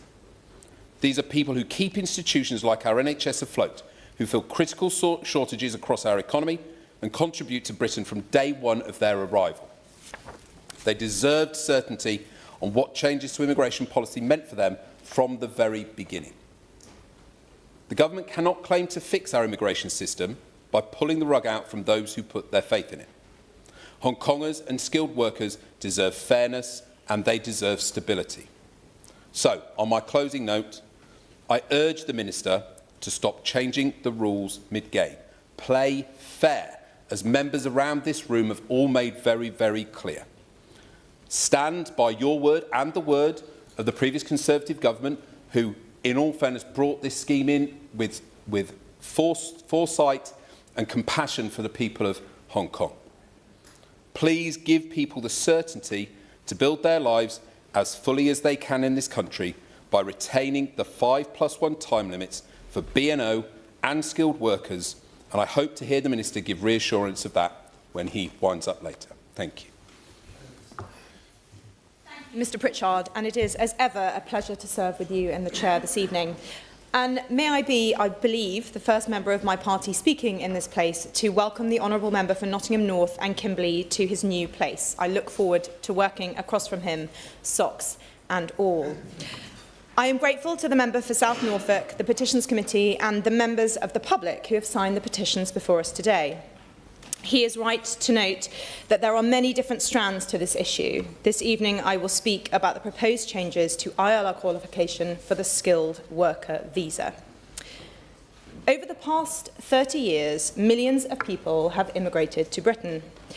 The level of migration to this country has been too high for decades and remains so. Every election-winning manifesto since 1974 has promised to reduce migration. As my right honourable friend, the member for North West Essex, has said, the last government, like the governments before them, promised to do exactly that. But again, like the governments before them, it failed to deliver. On that point, I will make a little progress and then perhaps come back to him. It is particularly concerning that the vast majority of people who've come to Britain in the last few years, including many of those on the skilled worker route, are unlikely to contribute more in tax than they cost over their lifetimes through their use of public services and state support. As things stand, the lifetime cost of this recent wave of migration is set to be in the hundreds of billions of pounds. This is one of the biggest scandals in British politics, and most people, including the Prime Minister, now acknowledge that the accelerated migration of the last few years was a profound mistake. And when we make a mistake and have the power to reverse it, it is right that we do so. In the case of this particular mistake, we absolutely have the power to reverse it, and that starts by changing the rules on indefinite leave to remain, or ILR. At the moment, after just 5 years, most migrants can claim ILR, allowing them to stay here indefinitely, access state support and begin the path to citizenship. My Shadow Home Office colleagues and I have repeatedly argued that the qualifying period should be extended from 5 years to 10. But that alone is not enough. No new visas should be issued to, no new ILR status should be granted to, and existing ILR status should be revoked from those who've committed a crime, access state support, or who are unlikely to contribute more than they cost. Those who have no legal way to stay here will then need to leave. That's how immigration works. Many this afternoon have commented on fairness and perceived fairness of retrospective rule changes to those who have come here, a point made in opening by the Honourable Member for South Norfolk and by too many in this debate to list. We can feel great personal sympathy for such people, but our primary, indeed I would argue our only, fundamental responsibility is not fairness to foreign nationals, it is fairness to the British people. It is our sacred duty to put them first, to act in their interests and their interests alone. Will she give way? I will. I thank her for giving way because she's setting out a powerful argument, but what she hasn't touched on is the BNO visa route, which, as I mentioned in my contribution earlier, was introduced by the previous government with support from the Labour Party. So I would just ask her to be really, really clear on this. She talked about mistakes from the previous government. Is she now saying that that was a mistake, or will she take this opportunity to recommit her party to the Hong Kong community, who, after all, we do owe that historic commitment to? I thank the Honourable Member and thank you, Chair. Our suggested reforms do not apply to Hong Kong BNO visa holders. That is a specific route set up for extraordinary purposes and we believe should be viewed and treated differently. Implementing these policies in full, though, would save the British taxpayer hundreds of billions of pounds. It would relieve pressure on our already stretched public services and lay the foundations for an immigration system which genuinely works in the national interest. But more than that, it would give effect to the democratic wishes of the British people by reversing a costly disaster that nobody voted for and which most people now acknowledge was a catastrophic mistake. So I would urge the government, in the strongest possible terms, to commit to implementing the changes that we have repeatedly proposed, including by applying any changes to ILR to those who are already here. A 5-year visa does not confer a right to apply to settle here indefinitely. Those who come here must make a genuine and sustained contribution to our country. And unfortunately, most of those who have come on the skilled worker route in recent years are unlikely to do so. If, as the Prime Minister says, our, quote, open borders experiment has been a mistake, then why should British taxpayers be saddled with the cost of that mistake for the rest of their lives? Finally, while I do not agree with the argument made by the petition on skilled worker visas, I do believe that this process should be subject to an open and frank public debate. I am closing, I apologise. Will the Minister therefore confirm that applying any changed rules to those already here will be within the scope of the Government's planned consultation on ILR? And will he commit to ensuring that this consultation is open to responses from members of the public? Minister, and congratulations, Minister. Thank you, Mr Pritchard. It's a pleasure to serve with you in the chair, and I express my sincere gratitude for all the kind words from colleagues on this, my first day in the Home Office, and I have to say what a welcoming party they have proffered for me. Greatly enjoyed it. But I want to start by also expressing my gratitude to my honourable friend, the Honourable Member for South Norfolk. I mean, being on the Petitions Committee in this place is a very special role, a very difficult role, because, of course, he was starting the debate in the spirit of things that he knows and feels, but he's also giving voice to the many hundreds of thousands of people who have signed that petition and earned the right to have their issue debated in this Parliament by their representatives. That's a very profound connection to the British public, and I know the effort that he went in, not just in preparing his speech in terms of the words on the pieces of paper, but in terms of who he's engaged with previously, to make sure that they can hear their voice in this debate. And I think they very much will have done so, and I commend the spirit in which he did that. Now, both petitions relating to the earned settlement proposals set out in the Immigration White Paper, which the previous Home Secretary introduced in Parliament on the 12th of May. So I will keep my remarks within the spirit of those two petitions. And the proposals more generally on the White Paper are important changes. And I think we've seen from the strength of feeling from colleagues in Westminster Hall today just how important it is to them and their constituents. That's why, Mr Pritchard, we're taking the approach that we are taking with this, because we really want to listen to what people are telling us about this. And that's why there's a consultation coming, as has been committed. I can say to colleagues today that that consultation is coming later this year, and we'll make the final decisions and provide details of how the scheme will work after that consultation. So I apologise in advance that for many of the issues that have been raised, I have to say that they will be subject to consultation, but they will, and I think that's the right way in order to make sure we get to the right position. I'll happily give way. I'm very grateful to him for giving way, and he's absolutely right that we're all here responding to a petition that hundreds of thousands of people have signed. Does he think, like I do, that given the huge public interest there's been in this matter, that it's absolutely extraordinary that the main opposition party has had one person bother to turn up and speak, and that person, the minister's barely actually talked about the items that were being raised by the petitioners. Doesn't it say absolutely everything about the modern Conservative Party? They don't think today's debate is even worth bothering turning up for. Well, I mean, it was quite interesting at the beginning of the debate. The chamber was so full. Indeed, many colleagues, including the very unlikely spectacle of the member for Birmingham Northfield crossing the floor. I think people can see who has shown interest in this debate, and they may well draw their own conclusions from it. I'll give way. And I'm not standing up to defend the opposition in any way, but can we just remember why we're here? Because we're talking about a government that is planning and considering the moving of the goalposts on people who are halfway through an application for ILR. So I know we can point around the room at who's at fault of this, but let's not forget a government is considering moving the goalposts for people who are now going to sit for further months with uncertainty. So let's focus on who's being challenged here in this room today, please. Can we remember that, please, Minister? Grateful for the honourable gentleman and his harking back to the 2010 to 2015 period there. It felt truly like we were back in other times, but I'll address his points as I go along. My intention, Mr Pritchard, is to set out our stalls of government to address the points that colleagues have raised, though I think there are some clear themes that hopefully, well, I certainly should be able to do in the time available to us. And as we've set out in the white paper, we recognise strongly and value strongly the contribution that legal migration makes to our country. And that if people want to come to Britain to start a new life, but they can do so, but they must contribute, must learn our language and must seek to integrate. And similarly, if employers want to bring workers from overseas, then they must also invest in the skills of workers already in Britain. And as we've heard, the previous government lost control not just of the number of people arriving, but of the entire system, with serious consequences for public confidence, which plays out, I have absolute certainty, in all of our mailbags on an every day, but also has impacts on the working of our economy, on public services, on the housing market, and on community cohesion. And we are here today, and we're debating this today, because net migration quadrupled in the space of just 4 years to a record high. Overseas recruitment shot up while the training in the UK was cut. Lower skilled migration soared while the proportion of UK residents in work plummeted. And hundreds of thousands of people were given visas to arrive and stay in the UK, but without the requirements for them to speak or learn English so they could get the best of their time here.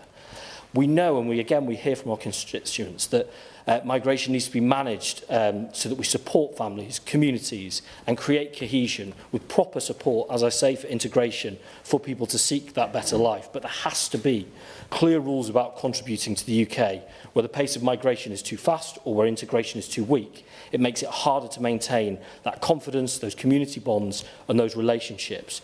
And fundamentally, people must see the rules clear, being clearly expressed, clearly respected and properly enforced.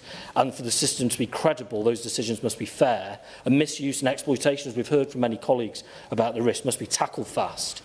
And along the way, preventing illegal migration, overstaying, exploitation and undercutting. It is our position as a government that the immigration system must be properly controlled and managed. I will in a second. To my honourable friend, but I just want to say I appreciate the strength of feeling that colleagues have expressed today. I would caution them from not defending a status quo that doesn't work, and to be in that spirit of how we might improve that status quo. I'll happily give way to my honourable friend. I'm very grateful to the Minister for giving way. On the reasonable point about English language, the bar has been raised and he's set that out. Is he content that there are sufficient resources devoted to the teaching of English language? Because that will be a charge that's put to us if it is that we make that demand and don't put the resources to match that demand.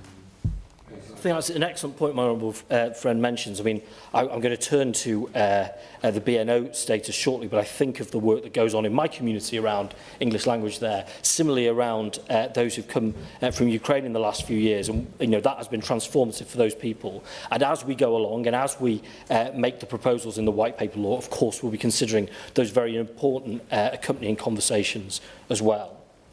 Now, it is a long-standing point of consensus across this place that settlement has been a privilege and not a right. We know that settlement in the UK brings significant benefits.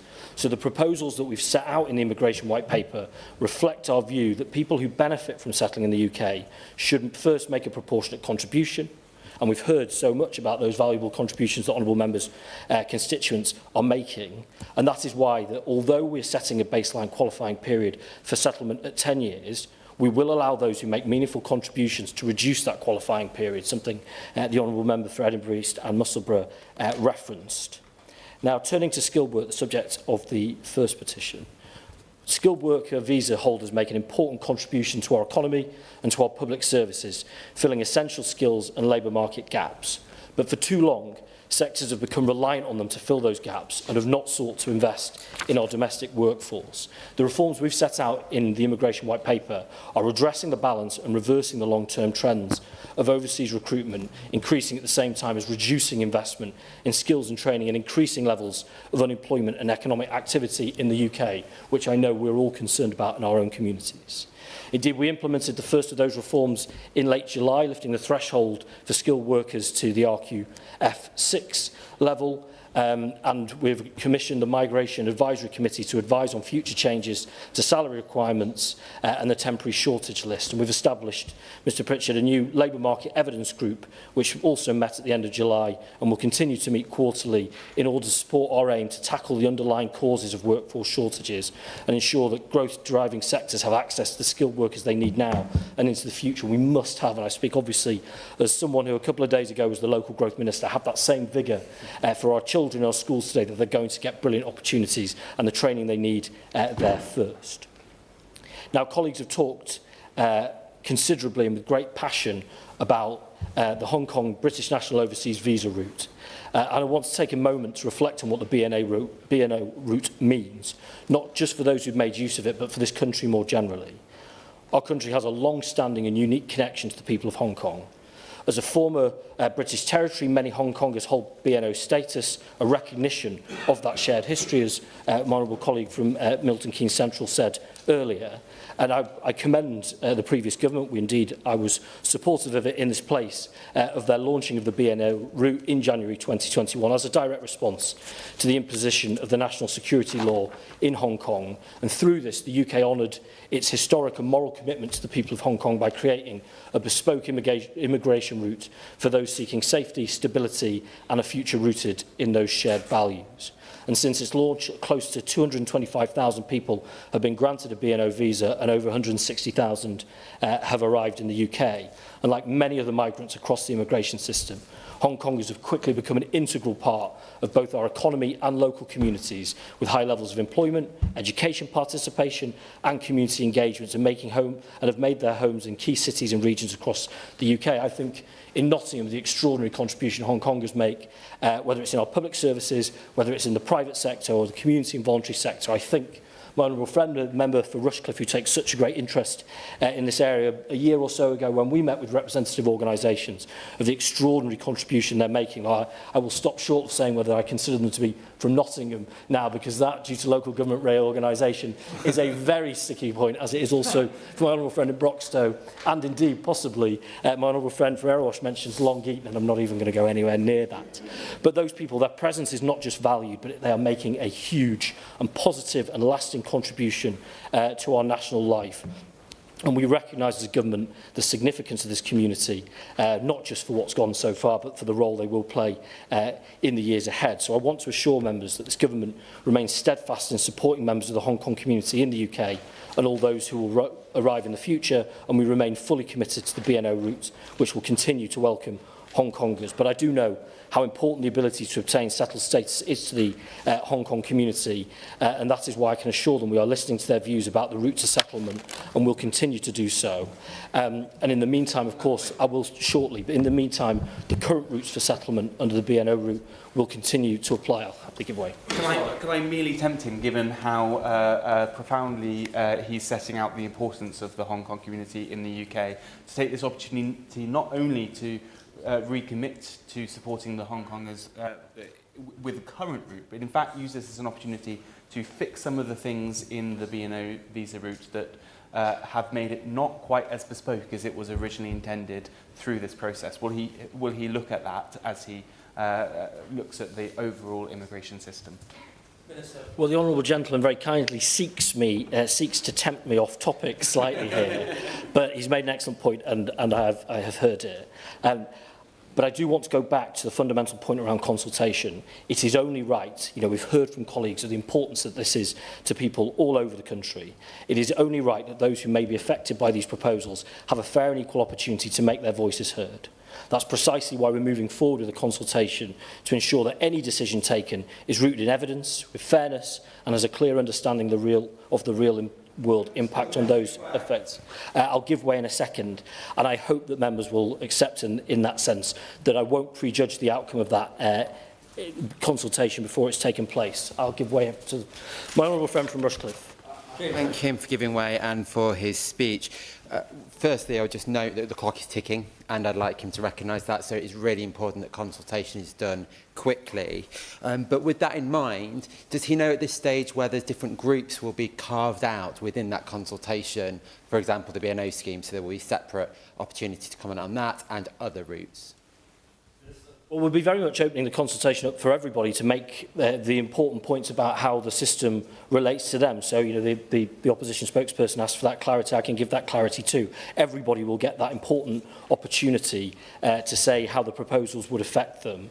I mean, that takes me to some of the things that colleagues have said. So, I will give way go on, before I move on. Thank you, Minister. I appreciate you giving way. Just on the point of consultation, clearly, if there is to be a consultation, it's a further few months of uncertainty for many people on this scheme. Do you have an ambition for when the consultation will be, does the Minister have ambition for when the consultation will be concluded and we will hear the results of that consultation time frame? I can't give the honourable gentleman that time frame today, but I appreciate the point he's made about how that, how people will feel and, and the time pressures people feel. I accept that point. I'll give way very quickly. Thank you very much to the Minister for giving way. Given the unanimity of the feeling around the room today about the importance of the BNO visas and the uncertainty that the consultation is creating, could the Minister just put on record that he recognises that uncertainty and it will be foremost in his mind as he develops policy going forward? I absolutely do. There's a danger when we talk about a system, and this is a system, that we forget the fact that these are individual people with lives, hopes and dreams at the root of it. And of course, we'd always want to treat those people with the utmost dignity and yes, to make sure there isn't any more uncertainty than is necessary. But the point of consulting, I've been in this place now, this is my 8th year, and I watched 7 years of immigration policies just fall out of the sky, many times chasing headlines rather than trying to change the system. And the question everybody asked was, why on earth didn't you consult on this? So, there is good reason for engaging with people properly. My honourable friends from Poplar and Limehouse, Richmond Park, Truro and Falmouth, Salford, Clapham and Brixton Hill all talked about what the scope of the change is, who will be affected. That's the point of having that consultation, because we appreciate that people's circumstances can be very different. That's why we want people to come forwards with how the proposals might affect them. Similarly, my honourable friend in his opening from South Norfolk, but as well my colleagues from Stratford and Bow, Bracknell Forest, Chelsea and Fulham, Ashford, Poole, all talked about transition in general. And again, we appreciate that the strength of feeling that's been expressed there, and feedback on this point is very helpful. We've had some since the publication of the white paper as well, and that's helping us frame the consultation before we finalise any policy following that. And again, I've heard strongly honourable colleagues from Hendon, South Cambridgeshire, Uxbridge and South Ruislip, Carshalton and Wallington, Rushcliffe, Milton Keynes North, Birmingham Northfield, Warrington South, I've lost my writing here, Bolton South and Walkden, Bolton West, Chesterfield, Erewash, about particularly their strength of feeling with regard to Hong Kongers and our profound connection, which I hope they see that I share, as well as their proud connection. Also, my honourable friend, the member for Leeds South West and Morley, made that point. And then just before I finish, to reference my honourable friend from Middlesbrough and Thornaby East and the racism that his constituents have endured in their service in the NHS. That's totally unacceptable, and I would like to add my solidarity to his, and that is coming from the TUC. And then just to address a couple of final questions before handing back to my honourable friend with enough time for him to sum up. He talked about diplomatic consequences, and I want to give him the assurance that we have engaged with FCDO on this issue, and we recognise the diplomatic interests around the BNO route, and will be continuing to consider those impacts carefully. Around impact assessments that he and the member for Monmouthshire and Glyndŵr expressed. And again, it is right that colleagues see impact assessments after we have finalised proposals, but the point of the consultation is that we don't yet know that final stage. That's why we're having those conversations, and of course impact assessments will be carried out at the right moment. And then finally, my honourable friend from Ealing Central and Acton and the honourable member for Edinburgh South West raised study, and international students are crucial to the UK, to the city of Nottingham, to our universities and our economy, and they allow us to have that world-class connection to our higher education sector and are an important pillar of growth. But it is essential that opportunities to study in the UK are given to individuals who are genuinely here to do just that, and that the universities who sponsor those individuals to study here are treating that responsibility with the seriousness it deserves. That's crucial to public confidence.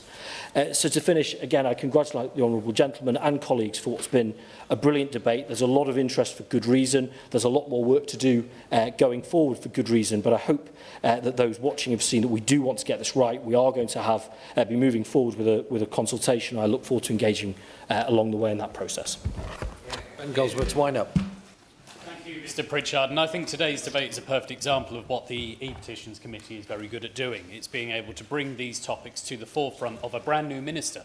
So at the top of his box now is talks about these two E-petitions. I think also there is a huge amount of thanks I need to give to not only to the Petitions Committee themselves for all the hard work and effort that went into setting up this process, but also to the stamina of our guests who are in the gallery for staying for the full 3-hour debate.